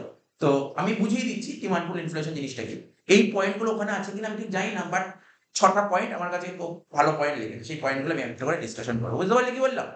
তাহলে এই কোশ্চেনটাকে ডিমান্ড পুল ইনফ্লেশন আর কস্ট পুশ ইনফ্লেশন, দুটো কোশ্চেন আমি তোকে বলে দিচ্ছি, কোন দেখ এক একটা কলেজে এক একটা কোশ্চেন হবে, কোনো না কোনো কলেজে কোশ্চেনটা দেবেই, কোনো না কোনো কলেজে কোশ্চেনটা দেবেই, ডিমান্ড পুল ইনফ্লেশন আর কস্ট পুশ ইনফ্লেশন।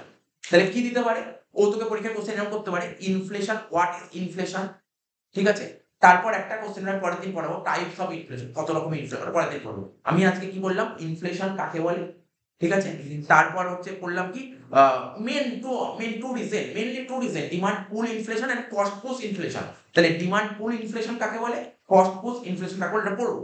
তারপর পড়বো ডিমান্ড পুল ইনফ্লেশন ডায়াগ্রামটা করলাম, এবার পড়বো এর রিজন গুলো পড়বো, তারপর চলে যাবো কস্ট পুশ ইনফ্লেশন কাকে বলে, ঠিক আছে, তারপর পড়বো হচ্ছে ওর রিজন গুলো পড়বো, ডায়াগ্রাম।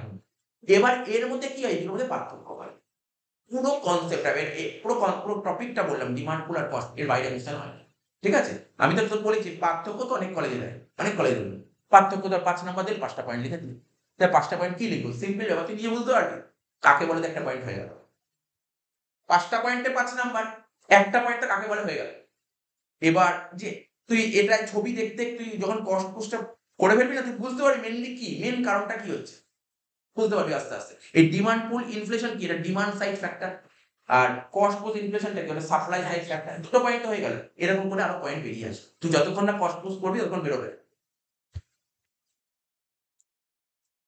আচ্ছা, এবার পড়বো কি কস্ট পুশ, সরি কি জানি রিজন গুলো পড়বো, রিজন গুলো পড়বো, এই রিজন গুলো, ডিমান্ড পুশ ইনফ্লেশনের কসেস গুলো পড়বো, কসেস, কারণ।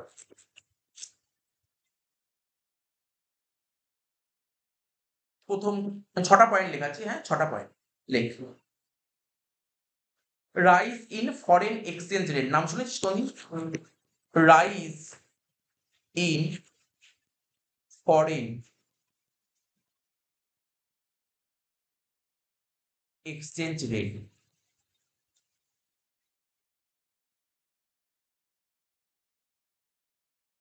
Rise in foreign exchange rate, ঠিক আছে। এবার এটা অ্যানালাইজ করবো, হ্যাঁ অ্যানালাইজ করবো, এমনি লেখাবো না কিছু, পয়েন্টের নাম লিখলাম, আর এটাই হচ্ছে তোর বই, বইতে লেখা আছে, বা তোদের ওই অজয় কুমার নতুন বইতে হয়তো এই কোশ্চেনের অ্যান্সারটা লেখা নেই, আমি তাহলে অ্যান্সারটা দিয়ে দেবো, ঠিক আছে। আর আমি যে নোটটা দিয়েছি বেঙ্গলিতে নোটটা লেখা আছে, ঠিক আছে, বেঙ্গলি নোট লেখা আছে, পয়েন্ট করে লেখা আছে, ঠিক আছে, না পেলে আমাকে বলবে আমি দিয়ে দেবো অ্যান্সারটা, ঠিক আছে, মানে কারণগুলো দিতে পারে। Rise in foreign exchange rate, ঠিক আছে, ফরেন এক্সচেঞ্জ রেট জানিস তো, আরে ডলার, যেমন ধর $1 মানে কত টাকা, ওটাই $1 মানে কত টাকা। আমি একটা হ্যাঁ এখন মনে হয় 88 টাকা চলছে, আমি ওটা বলছি না, আমি যেটা এক্সাম্পল তৈরি করা সেই এক্সাম্পল দিয়ে বলছি, ঠিক আছে তো, মানে অন্য কোনো ব্যাপার না, ওটাও হতে পারে, আমি জাস্ট একটা এক্সাম্পল বলছি, ঠিক আছে। সাপোজ ধর $1,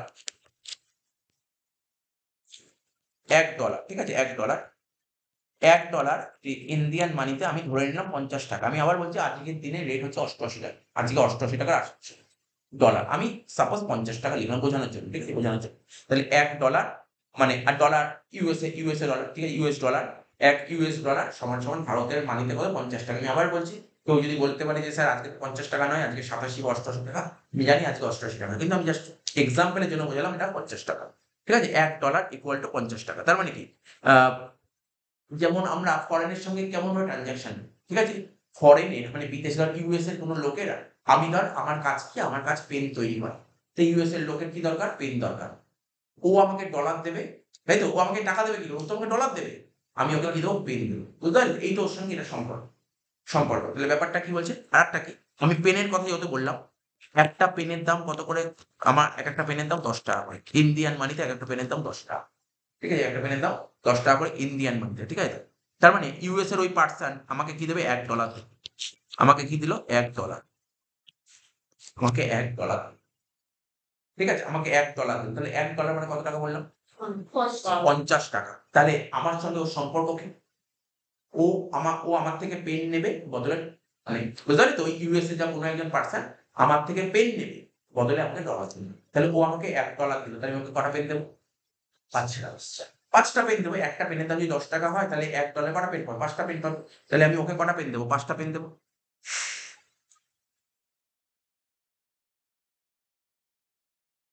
ঠিক আছে, 5 পেন, ওকে আমি 5টা পেন দেবো। আশা করি বুঝতে পেরেছিস। এখন হুট করে দেশে মানে ধর ডলার তো আপ ডাউন করে, জানিস তো, ডলার তো আপ ডাউন করে, কখন কখন ছিল 50 টাকা, এখন তো 50 থেকে কমে 30 টাকা হতে পারে, আবার তো বেড়েও যেতে পারে, 70-80 টাকাও হয়ে যেতে পারে। সাপোজ ধর ডলারের মূল্য এখন মার্কেটে চলছে, ধর সাপোজ ধর এখন এখন এক ডলার হচ্ছে ধর 70 টাকা, এখন ডলার 50 টাকা থেকে বেড়ে 70 টাকা হয়ে গেছে। তাহলে আবার ইউএস এর লোক আমাকে 70 টাকা, মানে 70 টাকা দেবে, কি বলছি, আমাকে $1, আমাকে $1 কি দিল, আমাকে $1 দিল, আমাকে $1। তাহলে আমি ওকে কি করবো স্যার, পেন দেবো, 70 টাকা মানে $1 70 টাকা দেবো, আমি 70 টাকার পেন, 70 টাকার পেন মানে 7টা পেন নিই, 7টা পেন দেবো। তাহলে ও কি ভাববে যে ইউএসএ ভাবে এখন ইন্ডিয়াতে পেনের দাম সস্তা, কি দেখি ভাই, সস্তা, সস্তা তো, 5টা, আগে 5টা পাওয়া যাচ্ছিল, এখন 7টা পাওয়া যাচ্ছে, তাহলে তাহলে এখন প্রচুর সস্তা হচ্ছে, তার মানে কি হচ্ছে, তাহলে পেনের ডিমান্ড বাড়ছে কি বাড়ছে না, পেনের ডিমান্ড বাড়ছে কি বাড়ছে না। আর তাহলে আমরা কি লিখেছি, ডিমান্ড বাড়লে কি হয়, ডিমান্ড বাড়লে প্রাইসে কি ইম্প্যাক্ট হবে, প্রাইস বাড়বে, এটা একটা কারণ, রাইজ ইন ফরেন এক্সচেঞ্জ, ঠিক আছে। আরে এইটারই অপোজিট গুলো কষ্ট বসে আছে, ঠিক আছে। তাহলে কি বললাম, ফরেন এক্সচেঞ্জ রেট, ঠিক আছে, ফরেন এক্সচেঞ্জ রেট যদি বেড়ে যায়, ফরেন এক্সচেঞ্জ রেট যদি বেড়ে যায়, ঠিক আছে, ফরেন এক্সচেঞ্জ রেট যদি বেড়ে যায়, তাহলে বিদেশের লোক আরো বেশি বেশি জিনিস ডিমান্ড করবে, আর বেশি ডিমান্ড করলে আমি দেবো কি করে, কারণ আমার তো সাপ্লাই ফিক্সড, তাহলে আমাকে কি করতে হবে, তখন কি হবে, আর ডিমান্ড বাড়লে কি হয়, প্রাইস বেড়ে যায়, এটাই আর কি তোকে অ্যানালাইসিস করতে হবে, ঠিক আছে, এটাই তোকে অ্যানালাইসিস করতে হবে। 1 নম্বর পয়েন্ট। 2 নম্বর পয়েন্ট নেই, 2 নম্বর পয়েন্ট,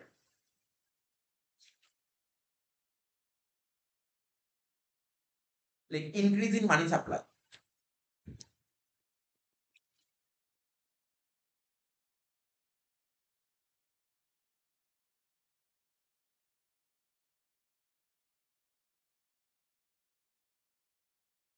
এই চ্যাপ্টার তো শুরুই করলাম মানি সাপ্লাই দিয়ে, এই চ্যাপ্টারটা শুরুই করলাম মানি সাপ্লাই, মানি সাপ্লাই মানে হচ্ছে এমএস, ঠিক আছে, M1 M2 M3 M4 মনে পড়ছে তো, ইনক্রিজ ইন মানি সাপ্লাই। তো দেশে যদি মানি সাপ্লাই বেড়ে যায়, দেশে যদি মানি সাপ্লাই, আগে যা মানি ছিল এখন মানি সাপ্লাই আরো বেড়ে গেছে, তাহলে কি হবে, মানি সাপ্লাই বেড়ে গেলে কি হবে, লোকের হাতে, পাবলিকের হাতে কি হবে, প্রচুর টাকা চলে আসবে। তা পাবলিকের হাতে যদি প্রচুর টাকা চলে আসে, তাহলে পাবলিকের কেনার ক্ষমতা কি হবে, আগে তোর কাছে যা টাকা ছিল এখন যদি টাকা প্রচুর চলে আসে, কি হবে, তোর কেনার ক্ষমতা বেড়ে যাবে, ঠিক আছে, তোর পারচেসিং পাওয়ার বেড়ে যাবে, পারচেসিং পাওয়ার বেড়ে যাবে মানে কি হচ্ছে, ডিমান্ড বেড়ে যাচ্ছে, তা ডিমান্ড বেড়ে যাচ্ছে, সাপ্লাই তো বাড়ছে না, তাহলে আর কি করবে, জিনিসের দাম কি করবে, এখন বাড়িয়ে দেবে। ডিমান্ড বাড়লে কি হয়, ব্যাপারটা বুঝতে পারি, তাহলে কি হচ্ছে, মানি সাপ্লাই বাড়লে কি হতে পারে, ইনক্রিজ ইন মানি সাপ্লাই, লেখে মানি সাপ্লাইটাকে কি বলবো, এমএস বলতে পারি, এমএস মানি সাপ্লাই, মানি সাপ্লাই বেড়ে যাচ্ছে, মানি সাপ্লাই যদি বেড়ে যায় তাহলে পিপি বাড়বে, স্যার পিপি আবার কি, পিপি বলতে পারি, পিপি কি, পিপি কি বললাম, মানি সাপ্লাই বেড়ে গেলে পিপি বাড়বে, পিপিটা কি, পারচেসিং পাওয়ার, ক্রয় ক্ষমতা, বুঝতে পারলি না, আগে দেশে যা মানি সাপ্লাই ছিল, এখন মানি সাপ্লাই যদি বেড়ে যায়, মানিগুলো কার হাতে আসবে, পাবলিকের হাতে তো যাবে মানিগুলো, তা মানিগুলো পাবলিকের কাছে গেলে আগে যা কিনতো, তাহলে এখন কেনার ক্ষমতা বেড়ে যাবে, পারচেসিং পাওয়ার বেড়ে যাচ্ছে, ঠিক আছে, পারচেসিং পাওয়ার বেড়ে যাবে, পারচেসিং পাওয়ার বাড়লে কি হবে, এই মাত্র বললাম, বল, ডিমান্ড বাড়বে, পারচেসিং পাওয়ার বাড়লে কি হবে, ডিমান্ড বাড়বে, পারচেসিং পাওয়ার বাড়লে কি হবে, ডিমান্ড বাড়বে, আর ডিমান্ড বাড়লে কি হবে, ডিমান্ড বাড়লে সাপ্লাই তো বাড়ছে না, সাপ্লাই তো ফিক্সড, সাপ্লাই বাড়বে না, তাহলে ডিমান্ড বাড়লে প্রাইস বাড়বে মানে প্রাইস লেভেলটা বাড়বে, প্রাইস বাড়বে মানে প্রাইস লেভেল বলবি, হ্যাঁ প্রাইস লেভেল, দাম স্তর বাড়বে, প্রাইস লেভেল বাড়বে। তাহলে বোঝা গেল এই পয়েন্টটা, ইনক্রিজ ইন মানি সাপ্লাই জিনিসটা কি, দুটো পয়েন্ট হয়, ঠিক আছে। 3 নম্বর পয়েন্ট নেই, 3 নম্বর পয়েন্ট লে রাইজ ইন পপুলেশন। এটা তো তোরা নিজেরাই বলতে পারবি, এটা তো নিজেরাই বলতে পারবি, রাইজ ইন পপুলেশন। দেশে যা জনসংখ্যা ছিল, এখন যদি দেশের জনসংখ্যা বেড়ে যায় তাহলে কি ইম্প্যাক্ট করবে বল। দেশে যদি জনসংখ্যা পপুলেশন যা ছিল, পপুলেশন যদি বেড়ে যায়, আগে আগে তুই বল না, একটা নর্মাল একটা ফ্যামিলিতে 3 জন মেম্বার ছিল, তখন ও যা যে সমস্ত জিনিস লাগতো এখন 3 থেকে 5 জন হয়ে যায়, 3 থেকে 5 জন হয়ে যায়, ওর আগে যা জিনিস লাগতো এখন জিনিস বেশি লাগবে কি লাগবে, সিম্পল ব্যাপার। এখন আমার দেশের জনসংখ্যা 140 কোটি, ঠিক আছে, সাপোজ তার নতুন জনসংখ্যায় ধর বেরোলো, ধর সাপোজ 150 কোটি বেরোলো, তার মানে 140 কোটিতে তোর যা ডিমান্ড ছিল, পাবলিকের যা ডিমান্ড ছিল 150 কোটি, সেই ডিমান্ড থাকবে, তার ডিমান্ড তো আরো বাড়বে। নর্মালি খুব বেশি ডিমান্ড দরকার নেই, নর্মাল হলো প্রচুর ডিমান্ড বেড়ে যাবে। তার মানে কি বলতে পারি, দেশে যদি জনসংখ্যা বাড়ে, জনসংখ্যা যদি বাড়ে তাহলে ডিমান্ড বাড়বে কি বাড়বে, ডিমান্ড বাড়বে, আর ডিমান্ড বাড়লে প্রাইস বাড়বে। তাহলে কি লিখবি, দেশে যদি পপুলেশন বাড়ে, দেশে যদি পপুলেশন বাড়ে, পপুলেশন বাড়লে আমাদের কি হবে, ডিমান্ড বাড়বে, ডিমান্ড বাড়বে।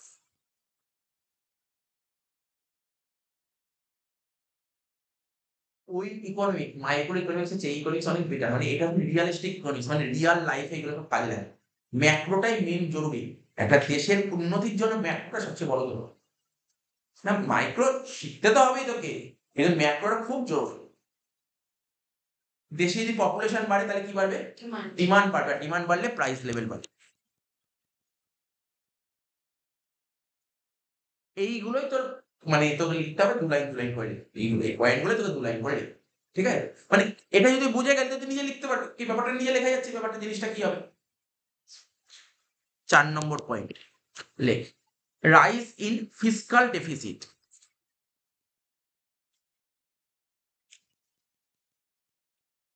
Rise in fiscal deficit.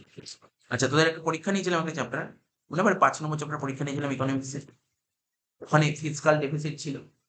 Fiscal deficit মানে জানিস, ঘাটতি। ডেফিসিট মানে ডেফিসিট মানে ঘাটতি, ফিসকাল ডেফিসিট মানে সরকারের ঘাটতি, রাজস্বর ঘাটতি, ঠিক আছে।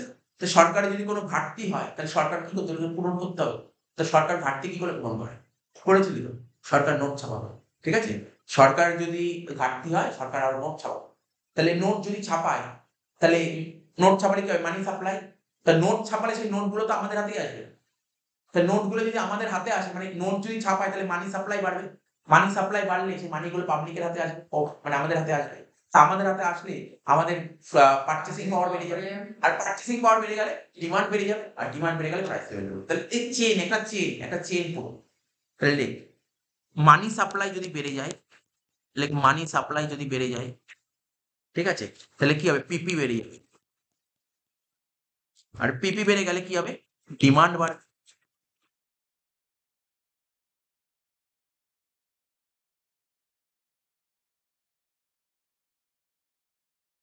পিপি বাড়লে কি বাড়বে, ডিমান্ড বাড়বে, আর ডিমান্ড বাড়লে কি হবে, প্রাইস লেভেল বাড়বে।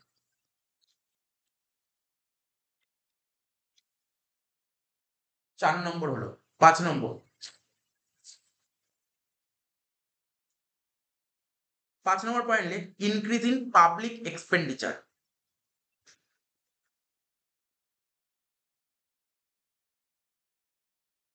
Increase in public expenditure.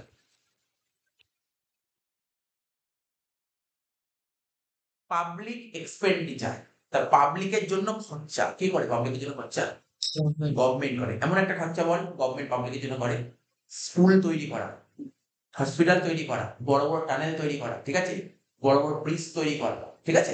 এইগুলো তো গভর্নমেন্ট করে পাবলিকের জন্য, রাস্তাঘাট তৈরি করা গভর্নমেন্ট করে পাবলিকের জন্য। এই খরচা যদি বাড়িয়ে দেয় তাহলে কি হবে?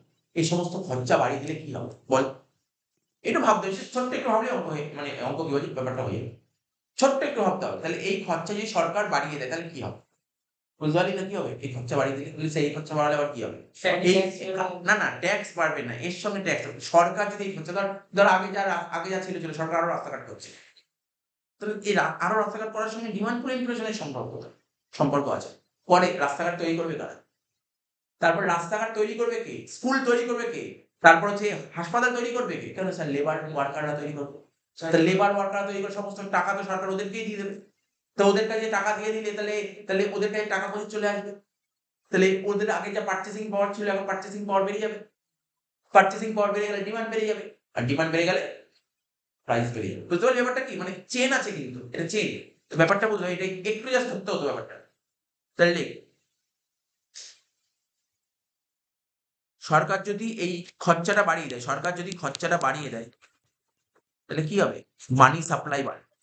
কেন মানি সাপ্লাই কি করে বাড়বে বুঝতে পারলি তো? কেননা এই কাজগুলো তোরা ভাব, এই যে রাস্তাঘাট তৈরি করে কারা তৈরি করে? লেবাররা তৈরি করতে আসে। তো এদেরকেও এটা কাজ ফ্রিতে তার কাজ করবে না। এরা তো টাকা নেবে। তা টাকা নিলে তো এদের সমস্ত পাবলিকের হাতেই তো সমস্ত টাকাগুলো চলে আসবে। তো টাকাগুলো চলে আসলে মানি সাপ্লাইটা বেড়ে যাচ্ছে এখানে।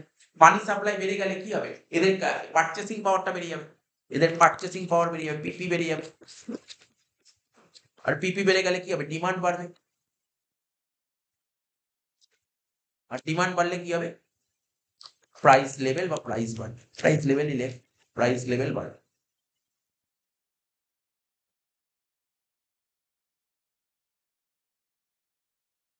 ছ নম্বর লাস্ট পয়েন্ট কি বলে? Decrease in taxes.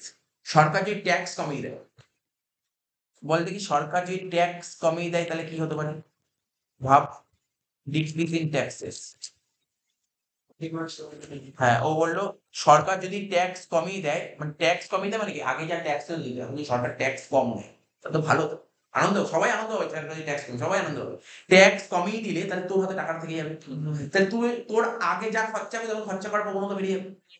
আর খরচা করার প্রবণতা বেড়ে গেলে ডিমান্ড বাড়বে। আর ডিমান্ড বাড়লে প্রাইস লেভেল বাড়বে। তাহলে দেখ লিখছি, সরকার যদি ট্যাক্স কমিয়ে দেয়, লিখবি সরকার যদি ট্যাক্স কমিয়ে দেয় তাহলে কি হবে জানিস তো? তোর ভালো করে শুনবি, ট্যাক্স কমিয়ে দিলে লিখতে হবে ডিসপোজাল ইনকাম। এই কথাটা ইউজ করতে হবে, ডিসপোজাল ইনকাম। সরকার ট্যাক্স কমিয়ে দিলে তোর ডিসপোজাল ইনকাম কি হবে? বাড়বে। সরকার ট্যাক্স কমিয়ে দিলে, ট্যাক্স আগে জানি তো রেট, এখন যদি ট্যাক্স রেট কমিয়ে দেয় তাহলে তোর ডিসপোজাল ইনকাম বেড়ে যাবে। স্যার ডিসপোজাল ইনকাম কাকে বলে? ন্যাশনাল ইনকাম চ্যাপ্টার করেছিলাম, ডিসপোজাল ইনকাম কাকে বলে? ডিসপোজাল ইনকাম কাকে বলে? যেই ইনকামটা আমরা খরচা করতে পারি, তাকে বলে ডিসপোজাল ইনকাম। ঠিক আছে? যেই টাকাটা খরচা করতে পারি। আজকে ধর আমি চাকরি করে যত টাকা মাইনা পেলাম পুরো টাকাই খরচা করতে পারি না। কেন খরচা করতে পারি না? গভর্নমেন্টকে ট্যাক্স দিতে হয়। তাহলে সাপোজ ধর আমি ডিসপোজাল ইনকাম শেখাচ্ছি। আমি ইনকাম করলাম, এই যে ইনকাম থেকে যদি ট্যাক্স বাদ দিই তাকে বলা হয় ডিসপোজাল ইনকাম। ইনকাম থেকে ট্যাক্স বাদ দিলে তাকে বলা হয় ডিসপোজাল ইনকাম। কি লিখলাম? ইনকাম থেকে ট্যাক্স বাদ দিলে ডিসপোজাল ইনকাম। সাপোজ ধর আমার ইনকাম ছিল 10,000 টাকা। এবার সরকার তো 2,000 টাকা ট্যাক্স নেবে, 20% ট্যাক্স। তাহলে কত হতো? ডিসপোজাল ইনকাম 8,000 টাকা। আমি 8,000 টাকা পাচ্ছি। আমার ইনকাম 10,000 টাকাই আছে। সরকার বললো আমি আগে 20% ট্যাক্স নেই, এখন 10% ট্যাক্স কমিয়ে 10% মানে 1,000 টাকা ট্যাক্স। তাহলে আমার ডিসপোজাল ইনকাম কত হলো? 9,000। আগে 8,000 টাকা যখন খরচা করতে হতো এখন 9,000 টাকা। তাহলে বুঝতে পারছিস তো? তাহলে সরকার যদি ট্যাক্স কমিয়ে দেয় তাহলে তো খরচা করার প্রবণতা বেড়ে যায়। ঠিক আছে? তো ডিসপোজাল ইনকাম বেড়ে গেলে কি হবে? তোর পিপি বেড়ে যাবে। পিপি পারচেসিং পাওয়ার বেড়ে যাবে। আর পারচেসিং পাওয়ার বেড়ে গেলে কি হবে? ডিমান্ড বেড়ে যাবে। আর ডিমান্ড বেড়ে গেলে প্রাইস লেভেল বেড়ে যাবে। এই হচ্ছে, তাহলে বোঝা গেল ব্যাপারটা। এর পাশাপাশি তোর ডিমান্ড পুল ইনফ্লেশন শেষ।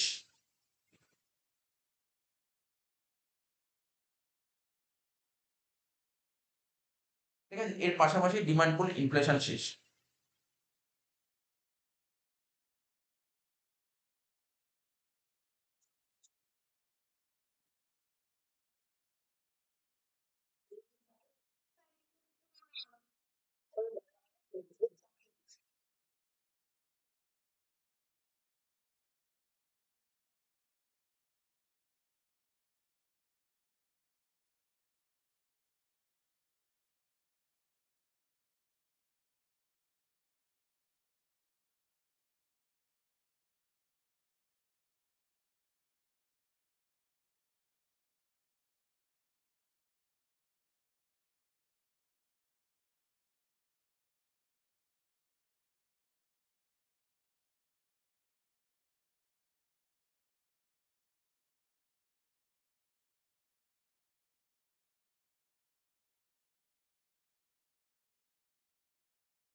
আচ্ছা দেখ,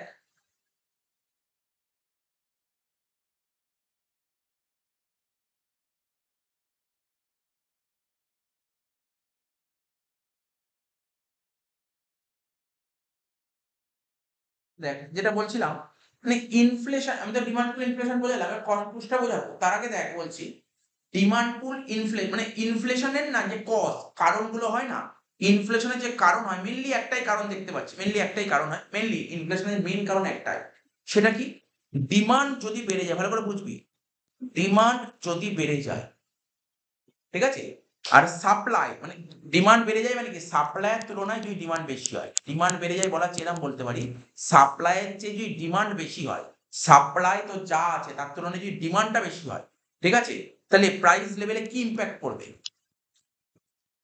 বল, সাপ্লাই যা ছিল, সাপ্লাইয়ের চেয়ে যদি ডিমান্ডটা বেড়ে যায় তাহলে প্রাইস কি করবি তুই, আপ করতে হবে, প্রাইসটা বাড়াতে হবে, প্রাইসটা বাড়াতে হবে, প্রাইসটা বাড়াতে হবে, ঠিক আছে, এটাই হচ্ছে ইনফ্লেশনের মেইন, মানে বলতে ইনফ্লেশনের মেইন মন্ত্র হচ্ছে এটাই হচ্ছে মেইন মন্ত্র, যদি তো সাপ্লাই যা আছে সাপ্লাইয়ের চেয়ে যদি ডিমান্ড বেড়ে যায়, সাপ্লাইয়ের চেয়ে যদি ডিমান্ডটা বেশি হয় তখন তোকে প্রাইস বাড়াতেই হবে, প্রাইস বাড়াতেই হবে, ঠিক আছে, এটাই হচ্ছে ইনফ্লেশনের মেইন মন্ত্র। এবার দেখ আমি তোকে লিখেছিলাম কি ডিমান্ড পুল ইনফ্লেশন, তোকে লিখেছিলাম কি ডিমান্ড পুল ইনফ্লেশন, ঠিক আছে, ডিমান্ড পুল ইনফ্লেশন জিনিসটা কি ভালো করে লিখে নি তারপর বুঝবো, ডিমান্ড আগে যা ছিল ছিল, ডিমান্ড যদি বেড়ে যায়, আপ অ্যারো দিলাম মানে ডিমান্ড যদি বেড়ে যায়, ঠিক আছে, আর সাপ্লাই, এই মাত্র পড়লি এতক্ষণ ধরে পড়লি, ডিমান্ড পুল ইনফ্লেশনে ডিমান্ড কি হচ্ছিল, ডিমান্ড বাড়ছিল, সাপ্লাই কি হচ্ছিল, সাপ্লাই ফিক্স ছিল, কনস্ট্যান্ট ছিল, সাপ্লাই কোনো চেঞ্জ হয়নি, না বেড়েছিল না কমেছিল, সাপ্লাই কনস্ট্যান্ট ছিল, তাহলে supply no change, supply no change,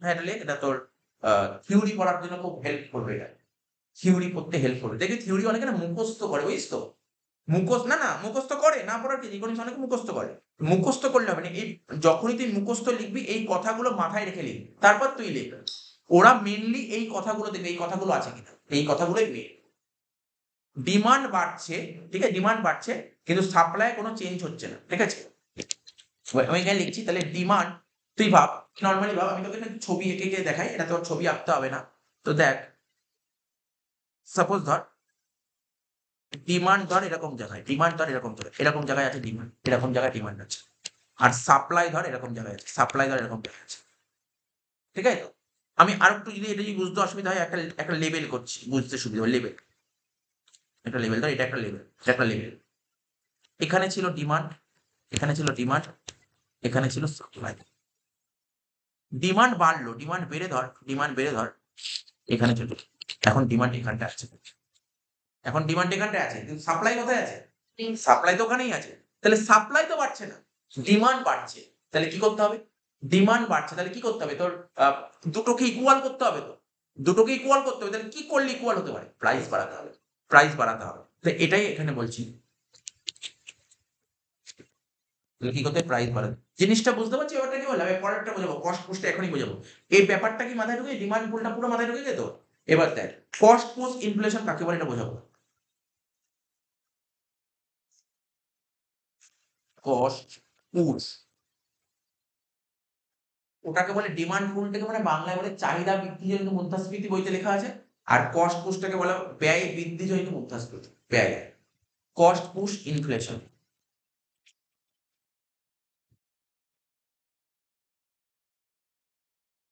cost push inflation কাকে বলে জানিস, আমি বোঝাচ্ছি, হ্যাঁ, কস্ট পুশ ইনফ্লেশন কাকে বলে, এখানে যখন লিখবো না এটা, আগেরটায় কি হয়েছিল বল, মানে কি হয়েছিল ভালো করে দেখবি কিন্তু, না তুই যখন থিওরি লিখবি না খুব কাজে দেবে, ডেফিনেটলি কাজে দেবে, ডিমান্ড পুল ইনফ্লেশন কি হবে, সাপ্লাই কোনো চেঞ্জ হবে না, ডিমান্ড বাড়বে, আর কস্ট পুশে কি হবে, সাপ্লাই চেঞ্জ হবে, ডিমান্ডে কোনো চেঞ্জ হবে, উল্টোটা, উল্টোটা হবে, উল্টোটা, তাহলে ডিমান্ডে নো চেঞ্জ,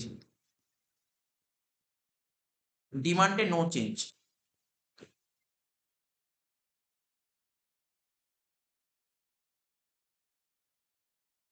ডিমান্ডে কোনো চেঞ্জ হবে না, চাহিদা যা ছিল তাই আছে, চাহিদা কোনো চেঞ্জ হচ্ছে না, কিন্তু সাপ্লাই কি হচ্ছে জানিস তো, সাপ্লাই কি, সাপ্লাই চেঞ্জ হবে, কিন্তু স্যার সাপ্লাই চেঞ্জ হবে না, সাপ্লাই কি বাড়বে না কমবে, না আমি এটা বলিনি একবার, এটা কি আগেরটা দেখে বললি, সাপ্লাই না, সাপ্লাই কি হয় বলতো, সাপ্লাই কমাবে।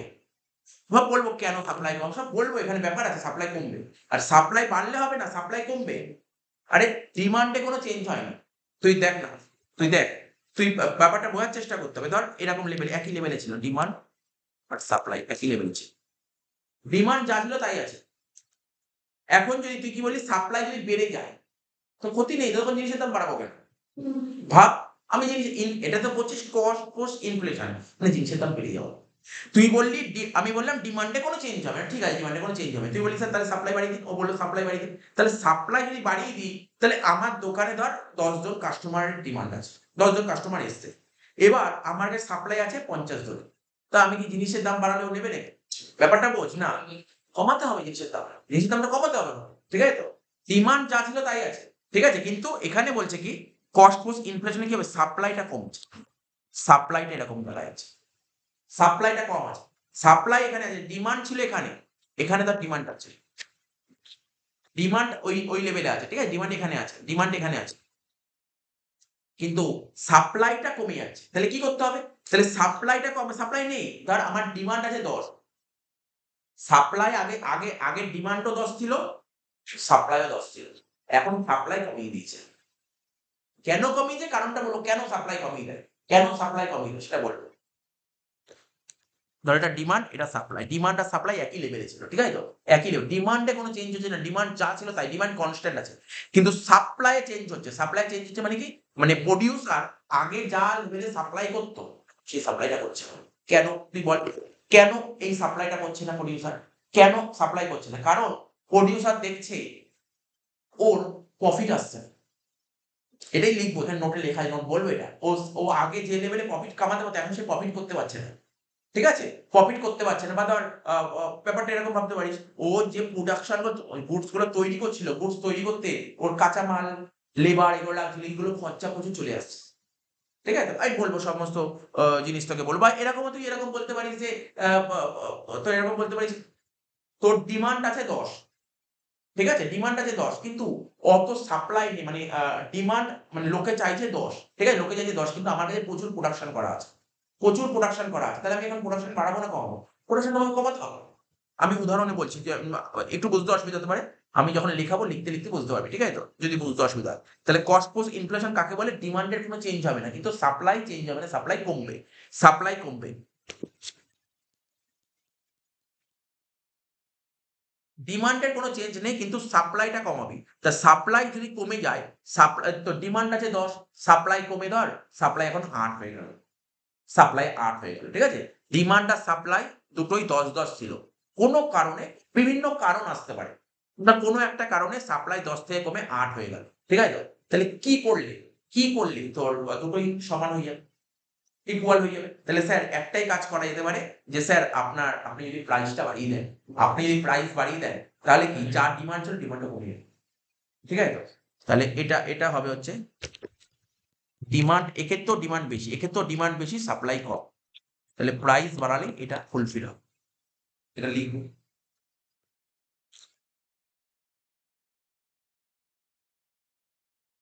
Cost push inflation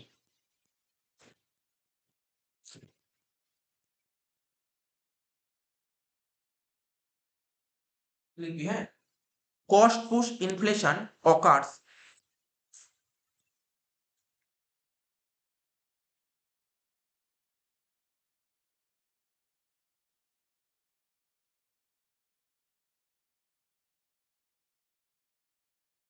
cost push inflation occurs when there is fall in the level, when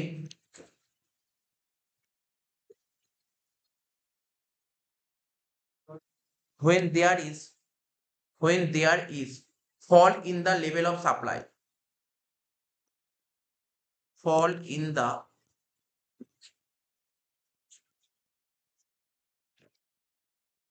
fall in the level of supply, ঠিক আছে তো? তাহলে কস্ট পুশ ইনফ্লেশন কখন ঘটে, যখন সাপ্লাইটা ফল করে। তাহলে আবার বলছি, কস্ট পুশ ইনফ্লেশন কখন ঘটে, যখন সাপ্লাইটা ফল করে। এখন প্রশ্ন উঠতে পারে কেন সাপ্লাই, সেটা লিখো, কেন সাপ্লাই ফল করে, ফুল স্টপ দিলে। আর সাপ্লাই যখন ফল কমবে সাপ্লাইটা কে করে? কারা সাপ্লাই? সাপ্লাই কারা করে? জানিস সাপ্লাই কি করে? সাপ্লাই মানে কি আজকে তোর একটা দোকান আছে। তো তোর দোকানে যে প্রোডাক্ট গুলো তুই কিনে নিয়ে আসবি তাহলে কেউ না কেউ তো প্রোডাক্ট তৈরি করে। এগুলো কে তৈরি করে? প্রোডিউসার তৈরি করে। প্রোডিউসার তৈরি করে প্রোডিউসারই তো তোর দোকানে এই প্রোডাক্ট গুলো সাপ্লাই করে। তাহলে কি বললো? সাপ্লাইটা যে কমছে কেন কমছে এটাই লিখছি। লিখ producer falls in supply.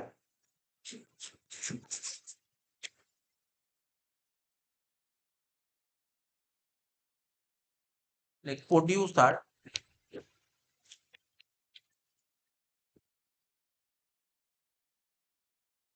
falls in supply. Producer like producer falls its supply in লিখে না falls its supply. Producer falls its supply due to fall in profit. Due to fall in profit.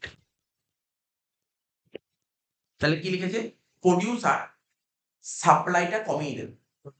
Profit কমছে। Profit আজকে তুই production করছিস, তুই producer, তুই production করছিস, যদি তোর প্রফিট না হয়, তোর যদি প্রফিট না হয় তাহলে তুই কি প্রোডাকশন করবি?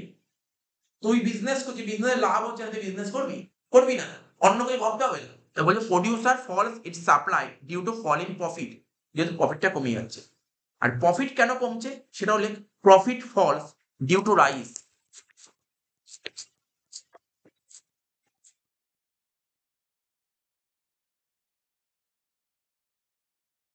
Profit falls due to rise in cost of production.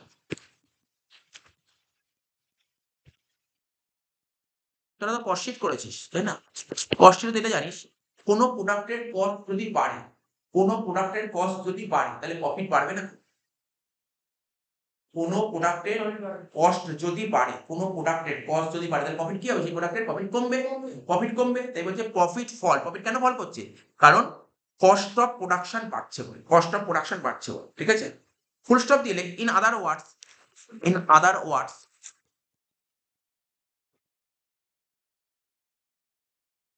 কমা দিয়ে cost push inflation,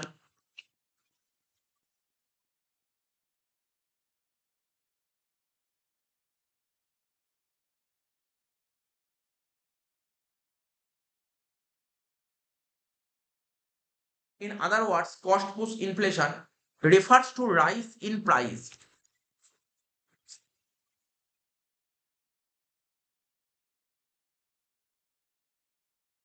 refers to rise in price,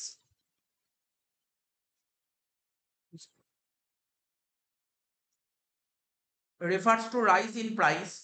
ঠিক আছে, rise in price, ঠিক আছে, like rising due to increases, like in other words cost push inflation refers to rise in price due to increases in the cost of production, due to increases in the cost of production।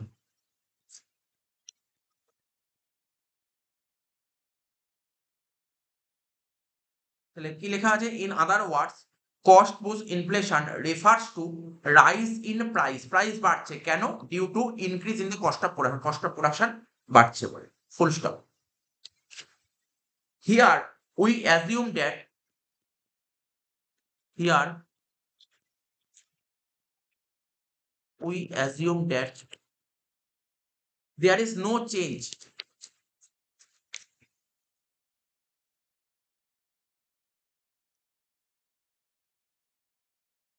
there is no change in the level of demand, in the level of demand।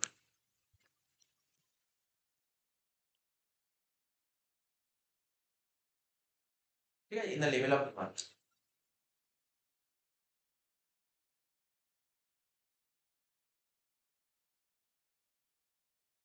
এবারে ছবিটা আঁকবো।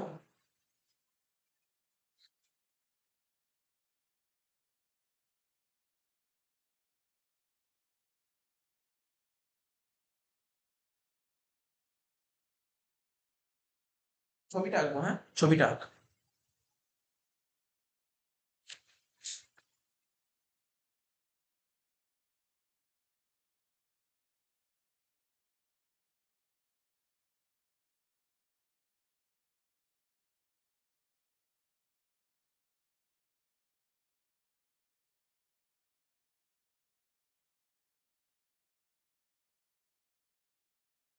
ঠিক আছে? তো প্রথমে কি বলেছিলাম demand curve কেমন হয়? ডাউনওয়ার্ড। ঠিক আছে, ডিমান্ড কার্ভ ডাউনওয়ার্ড করে দিলাম।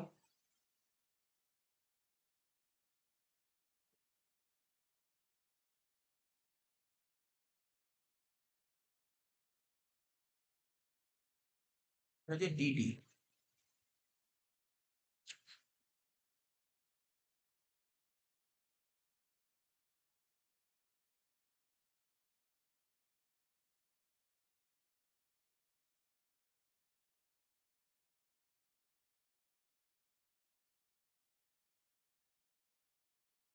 ঠিক আছে, এবার সাপ্লাই কার্ভ, এটা আমরা ডিমান্ড কার্ভ ডাউনওয়ার্ড হয়, ডাউনওয়ার্ড আঁকলাম। সাপ্লাই কার্ভ কেমন হয়? আপওয়ার্ড। তো আপওয়ার্ড আঁকবো, একটা সাপ্লাই কার্ভ আঁক।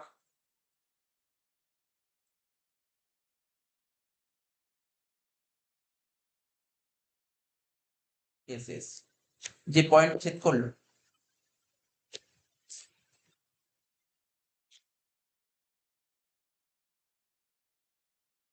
এই পয়েন্ট, ঠিক আছে, এই পয়েন্ট। তো এই পয়েন্টে, এই পয়েন্টে ছেদ করলে এই পয়েন্টে প্রাইস এর দাগটা এখানে জানিস।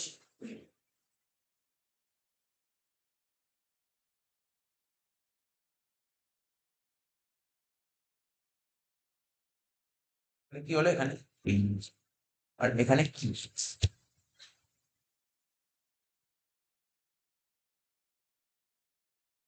তাহলে কি বুঝতে পারলাম? এটা হচ্ছে লিখলাম এক্স ও ওয়াই। তাহলে এখানে হচ্ছে এক্স অ্যাক্সিস মানে হরাইজন্টাল অ্যাক্সিসে আমরা কি করেছি? কোয়ান্টিটি বা অ্যামাউন্ট অফ কোয়ান্টিটি বলতে পারি। আর হচ্ছে ওয়াই অ্যাক্সিসে বা ভার্টিক্যাল অ্যাক্সিসে আমরা কি নিয়েছি? প্রাইস। ঠিক আছে, এখানে demand curve DD supply curve SS কে এই পয়েন্টে ইন্টারসেক্ট করেছে। তো এখানে অ্যামাউন্ট অফ মানি কি দাঁড়াচ্ছে এই পয়েন্টে, বা বলতে equilibrium amount of money, equilibrium amount of money বা বলতে কোয়ান্টিটি যেটাকে বলে ও কিউ, ও কিউ। আর হচ্ছে তোর প্রাইস কত? প্রাইস হচ্ছে ওপি। ঠিক আছে, এইবার কি বলেছিল আমাকে? কস্ট পুশ ইনফ্লেশনে কি হয়েছিল? ডিমান্ডে কি বলেছিল? ডিমান্ডে কোনো চেঞ্জ হবে না, চেঞ্জ হবে কিসে? সাপ্লাই। সাপ্লাই কি হবে? সাপ্লাই কমাতে হবে। একটু বুঝে বলবি, এইটাই হচ্ছে ওই চ্যাপ্টারে ছিল। ফার্স্ট সেমিস্টারে মাইক্রো ইকোনমিক্সের সাপ্লাই যখন পড়েছিলাম তখন বলেছিলাম increase in supply, decrease in supply একটা পয়েন্ট ছিল, চেঞ্জ ইন সাপ্লাই আর চেঞ্জ ইন কোয়ান্টিটি সাপ্লাই একটা পয়েন্ট ছিল। ওটা একটু ডিফারেন্ট টাইপের ছিল, এটা একটু বুঝে বলতে হবে। তাহলে দেশে সাপ্লাই বাড়ছে না কমছে? সাপ্লাই কমছে। তাহলে বল দেখি সাপ্লাই কমলে, সাপ্লাই কার্ভটা কি হবে? উপরের দিকে যাবে নাকি নিচের দিকে আসবে? আচ্ছা, একটু ভাব, যদি ভেবে ভাব যে সাপ্লাই কার্ভটা নিচের দিকে আসে তাহলে সাপ্লাই বাড়ছে না কমছে? দেখ দেখি। না নিচের দিকে বাড়বে, উপরে সাপ্লাই কার্ভ উপরের দিকে, এটা কি এক্সেপশন ছিল? সাপ্লাই কার্ভ যদি নিচের দিকে আসে তাহলে তো সাপ্লাই কমে যাচ্ছে না, সাপ্লাই বেরিয়ে যাচ্ছে। ঠিক আছে, সাপ্লাই বেরিয়ে যাচ্ছে। বুঝতে পারি? আমি একটু জাস্ট একটু যদি একেও দিই, একে তার মধ্যে কেটে দিচ্ছি। এই দেখো, তাহলে কি হয়েছিল? আগে সাপ্লাই ছিল এরকম, এখন সাপ্লাই থেকে এখানে চলে আসবে, বেরিয়ে যাচ্ছে, হবে না।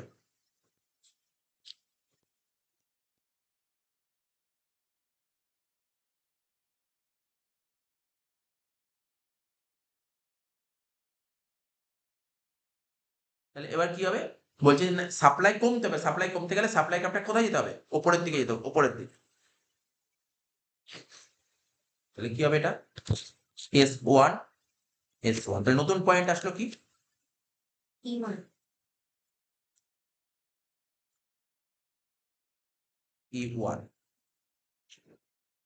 দেখতে পেয়েছি ব্যাপারটা?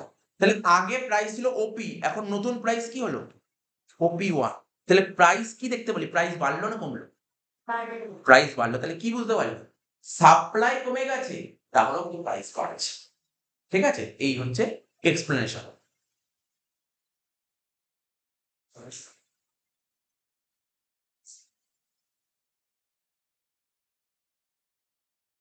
তাহলে ছবিটা গেছিস তো? ছবিটা গেছিস? এই ছবিটা বইতে আমি দেখলাম, তোদের বইতে না খুব মানে কঠিন করে দিয়েছে। আমি লেখাটা নিজে লিখেছি, লিখে দেখিয়ে দিচ্ছি। ঠিক আছে, লেখ সাপোজ, লেখ সাপোজ the aggregate demand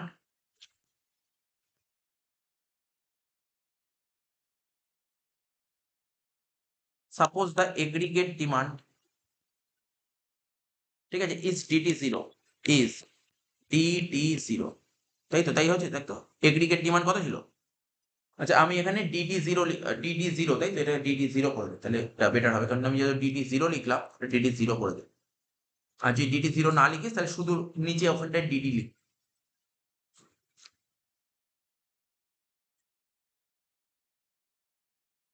তাহলে কি লিখলাম? Suppose the aggregate demand is DD0 and aggregate supply is SS0 and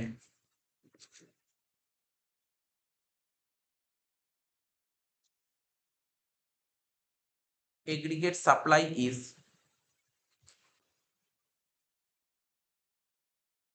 SS0। তাহলে এগ্রিগেট সাপ্লাই কি করেছিলাম? এটা SS0 করে, SS0 করে, SS0। তাহলে suppose aggregate demand is DD0 and aggregate supply is SS0, full stop. The price level is at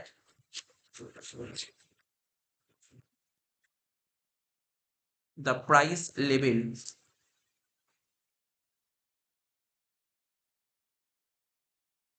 is at, ঠিক আছে তো, OP0,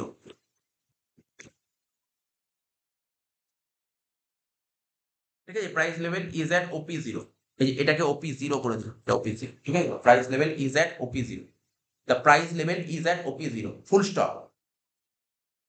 If for some reason, like if for some reason, if for some reason ব্যাকেটে লিখবি generally ব্যাকেটে লিখবি generally rise in wages, generally rise in wages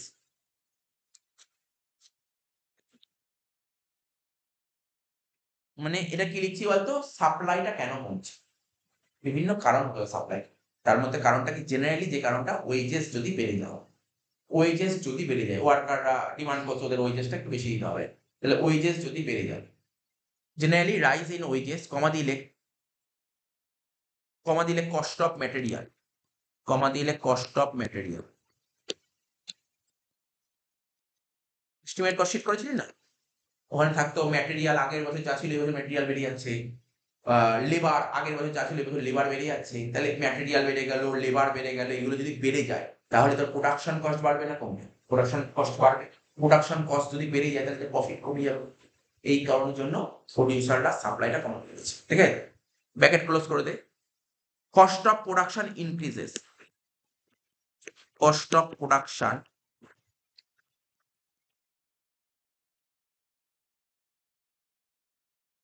increases, comma, the supply will reduce supply, comma দিয়ে লেখ, the supplier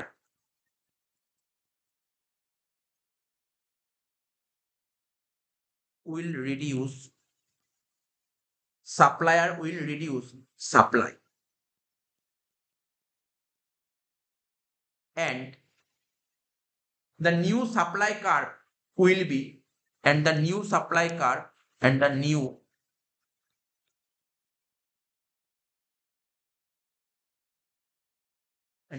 supply curve will be SS1, new supply curve will be SS1, full stop. As a result, price level will rise, as a result price level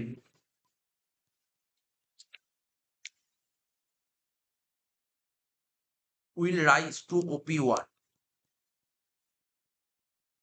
will rise to OP1। তাহলে কি বলছে? As a result, যদি তো supply যদি কমে যায় তখন price level বেড়ে কত হবে? দেখ এখানে কি করেছিল, OP1 হয়েছে, প্রাইস লেভেল বেড়ে OP1 হয়েছে, OP1, full stop. So it is seen that, so it is seen that, কমা দিয়ে লেখ, rise in cost of production, rise in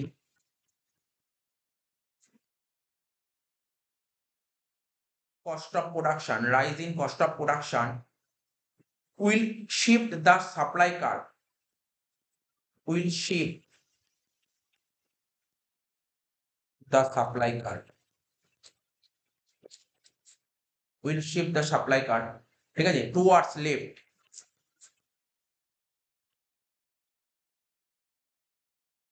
towards left, ঠিক আছে। তো দেখেছিলি সাপ্লাই কার্ভ কি হয়েছিল, এই জন্য সাপ্লাই কার্ভ কোন দিকে স্থানান্তরিত, লেফট, বাঁ দিকে হয়েছিল, মাথায় রাখবি কিন্তু। তাই ওই যে আমরা এখান থেকে কি দেখতে পাচ্ছি যে কস্ট অফ প্রোডাকশন যেহেতু বাড়ছে, তাই সাপ্লাই কার্ভটা বাঁ দিকে শিফট হচ্ছে, লেফট, ঠিক আছে তো। and there will be and there will be and there will be cost push inflation,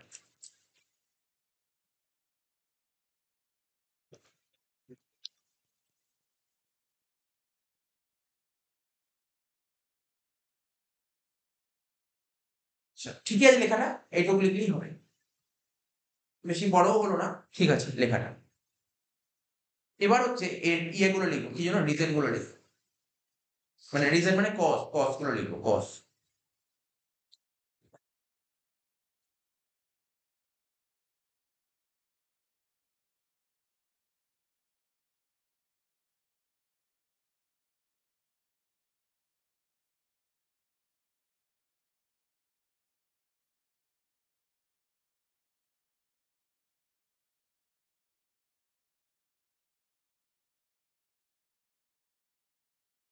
এক নম্বর পয়েন্ট লেখ,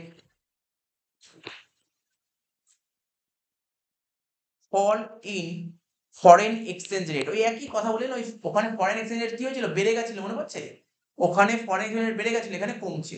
fall in foreign exchange rate,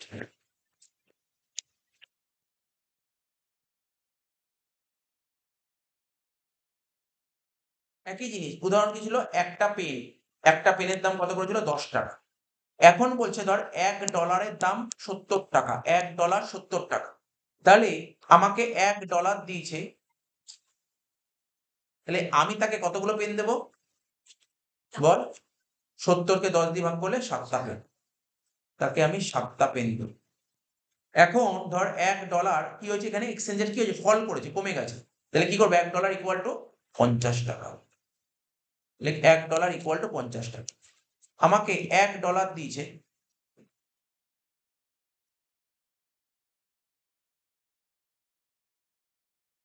আমাকে $1 দিয়েছে, তাহলে আমি কতগুলো পেন দেবো, 5 পেন।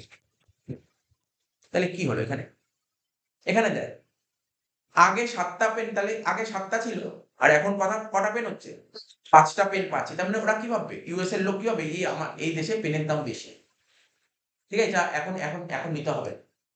তাহলে আমার দেশের লোক কি ভাববে, যারা যে প্রডিউসার কি ভাববে, যে আগে 7টা পেন লাগছিল, এখন 5টা পেন লাগছে না তো, তাহলে আমার এখন প্রোডাকশন করে লাভ নেই, আমি এখন প্রোডাকশন কমিয়ে, সাপ্লাই কমে গেছে, সাপ্লাই কমে গেছে, তাহলে সাপ্লাই কমে গেলে তাহলে রেট কি হবে, আমাদের কি নিয়ম ছিল, সাপ্লাই যদি কমে যায় তাহলেও প্রাইস বাড়বে। এটা 1 নম্বর পয়েন্ট ছিল। 2 নম্বর পয়েন্ট, 2 নম্বর পয়েন্ট, লো ইন্ডাস্ট্রিয়াল আউটপুট, লো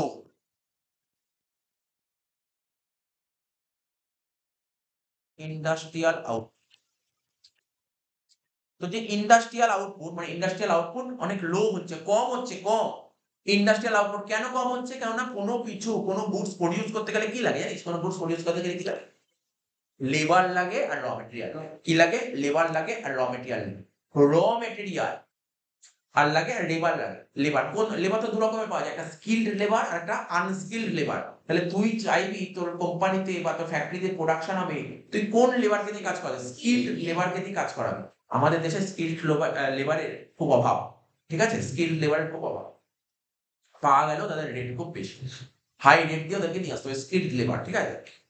তো দেখ তাহলে স্কিলড লেবার আর র মেটেরিয়াল, আবার ধর র মেটেরিয়াল এমন হতে পারে ভালো র মেটেরিয়াল পাওয়া যাচ্ছে না, আর ভালো র মেটেরিয়াল পাওয়া গেলে তাদের দাম বেশি, তাহলে স্কিলড লেবারের জন্য প্রচুর খরচা করতে হবে, আবার র মেটেরিয়ালের জন্য তোকে প্রচুর খরচা করতে হবে। তাহলে এইগুলো খরচা করার ফলে, এত খরচা করলে তাহলে প্রচুর খরচা বেড়ে যাচ্ছে, আর খরচা করলে কি হবে, এই সমস্ত খরচা করলে প্রোডাকশন কস্ট বেড়ে যাবে, তাহলে তাহলে প্রোডাকশন কস্ট বেড়ে গেলে তো প্রফিট কমে যাবে, আর প্রফিট যদি কমে যায় তাহলে প্রোডিউসার কি হবে, ডিমোটিভেট হবে, না আমার এত প্রোডাকশন করে লাভ নেই, আমাদের লস হচ্ছে, ঠিক আছে, বা প্রফিট কম হচ্ছে, ডিমোটিভেট হয়ে যাবে। তাহলে ও কি করবে, এরকম কেসে প্রোডাকশন কমিয়ে দেবে মানে সাপ্লাই কম, আর সাপ্লাই কমলে কি হবে, প্রাইস বাড়বে। লেখ এখানে ছোট, বেশি নিয়ে 2 লাইন বাকি আছে। র মেটেরিয়াল ডাউন করলাম, ডাউন মানে বুঝতে পারছিস তো, র মেটেরিয়াল ডাউন করলাম। স্কিলড লেবার এটাও ডাউন করলাম, তাহলে কি হবে? প্রোডাকশন ডাউন হবে, সব ডাউন হবে। তাহলে কি হবে? সাপ্লাইও ডাউন হবে। সাপ্লাই যদি ডাউন হয় তাহলে কি হবে? ডিমান্ড,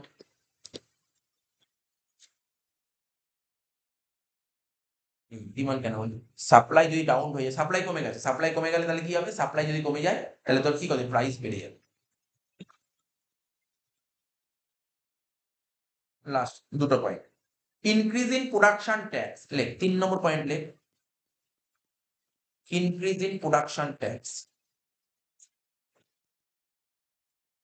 আগেরটা কি বলেছিল? সরকার যদি ট্যাক্স কমিয়ে দেয়, আর এখানে সরকার যদি, তুই যে গুডস অ্যান্ড সার্ভিসেস যে প্রডিউস করবি, এই গুডস অ্যান্ড সার্ভিস প্রডিউস করতে গিয়ে সরকার যদি ট্যাক্স, আমরা জানি কোনো কিছু গুডস প্রডিউস করতে গিয়ে সরকার ট্যাক্স নেয়, যেমন বিভিন্ন রকমের ট্যাক্স থাকে, ঠিক আছে তো? তো বিভিন্ন রকমের ট্যাক্স নেয়, গুডস অ্যান্ড সার্ভিস প্রডিউস করতে গেলে ট্যাক্স নেয়, ঠিক আছে? আর এত ট্যাক্স নেয় বলে গুডস অ্যান্ড সার্ভিসের দাম বেড়ে যায়, ঠিক আছে? তো কি বলছে? ইনক্রিজ ইন প্রোডাকশন ট্যাক্স, ঠিক আছে? প্রোডাকশন ট্যাক্স যদি সরকার বাড়িয়ে দেয়, আগে যা রেট নিত গুডস, যেমন গুডস অ্যান্ড সার্ভিস প্রডিউস করে এক্সাইজ বলা হয়, এক্সাইজ বলে একটা ট্যাক্স হয়, ঠিক আছে? এটা পড়বি আগামী দিনে ট্যাক্সে, 6 সেমিস্টারে কি পড়বি? ইনডাইরেক্ট ট্যাক্স, ঠিক আছে? প্রোডাকশন মানে কোনো goods and service, goods produce করতে গেলে সরকার ট্যাক্স, তো ট্যাক্স আগেও নিত, এখনো নেবে। আগে যা ট্যাক্স নিত এখন ট্যাক্সের রেট বাড়িয়ে দিয়েছে। তা ট্যাক্সের রেট যদি বাড়িয়ে দেয় তাহলে কি হবে? তোর প্রোডাক্টের খরচাটা বেড়ে যাবে। প্রোডাক্টের খরচা বেড়ে গেলে তোর প্রফিটে কি ইম্প্যাক্ট পড়বে? কমবে। আর প্রফিট কমলে প্রডিউসার ডিমোটিভেট হবে, আর ডিমোটিভেট হলে ও প্রোডাকশন কমিয়ে দেবে, তার মানে সাপ্লাই কমে যাবে, সাপ্লাই কমে গেলে প্রাইস বাড়াবে। একই মানে চেন, পুরো চেন হচ্ছে, ট্যাক্স বাড়ছে, এখানে কি হচ্ছে? কস্ট।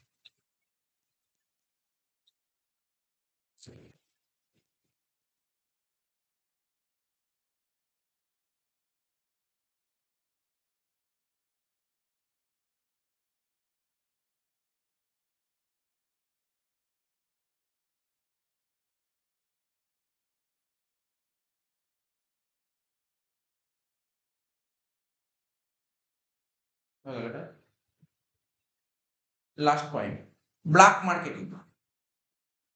ব্ল্যাক মার্কেটিং জানিস? যেটা কিছু লেখা নেই, যা মুখে শোনা। ব্ল্যাক মার্কেটিং, ব্ল্যাক মার্কেটিং বুঝিস কাকে বলে? কালো বাজার। দেখবি অনেকে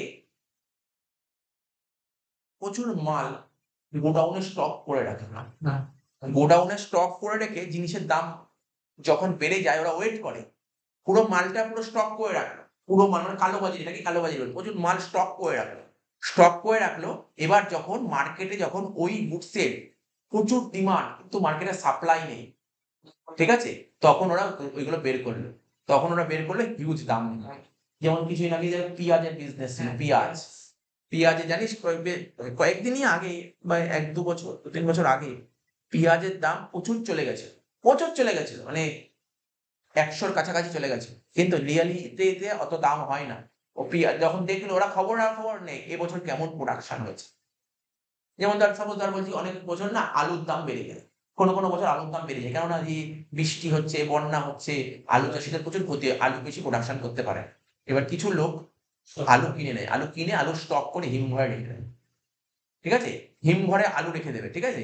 ওরা ওয়েট করবে কখন আলুর দামটা, মানে আলুর প্রোডাক্ট, ওরা চাইবে আলুর প্রোডাকশন, মানে ওরা চায় আলুর প্রোডাকশন যদি না হয় তাহলে ওদের কাছ থেকে আলু নিতে হবে, তখন হিউজ চড়া দামে নেবে, চড়া দামে মানে আলু নেবে। অনেকে এরকম, এটা একটা বিজনেস, আলুর বন্ড বলে একটা বিজনেস হয়, দেখবে আলুর বন্ড কিনে, ওরা কি করে? আলুর বন্ড কিনে মানে ধর 5 লাখ 10 লাখ এরকম করে বন্ড কিনে পুরো আলু পুরো স্টোর করে রাখে, আলু পুরো স্টোর করে রাখবে, যেই আলুর দাম বেড়ে যাবে সঙ্গে সঙ্গে আলু কিনে ফেলবে। এতে কিন্তু ওদের লসও হতে পারে, যদি দেখা গেলো ওই বছর আলুর পুরো ভালো প্রোডাকশন হয়ে গেছে, ওরা সেই লেভেলে দাম পাবে না, সেটাও হতে পারে, ঠিক আছে তো? তাই এটা হচ্ছে এক ধরনের ব্ল্যাক মার্কেটিং, কালো বাজারে। তো হয় কালো বাজার, এটা হয়েই থাকে, ঠিক আছে? তো এই হচ্ছে ব্যাপারটা, ঠিক আছে?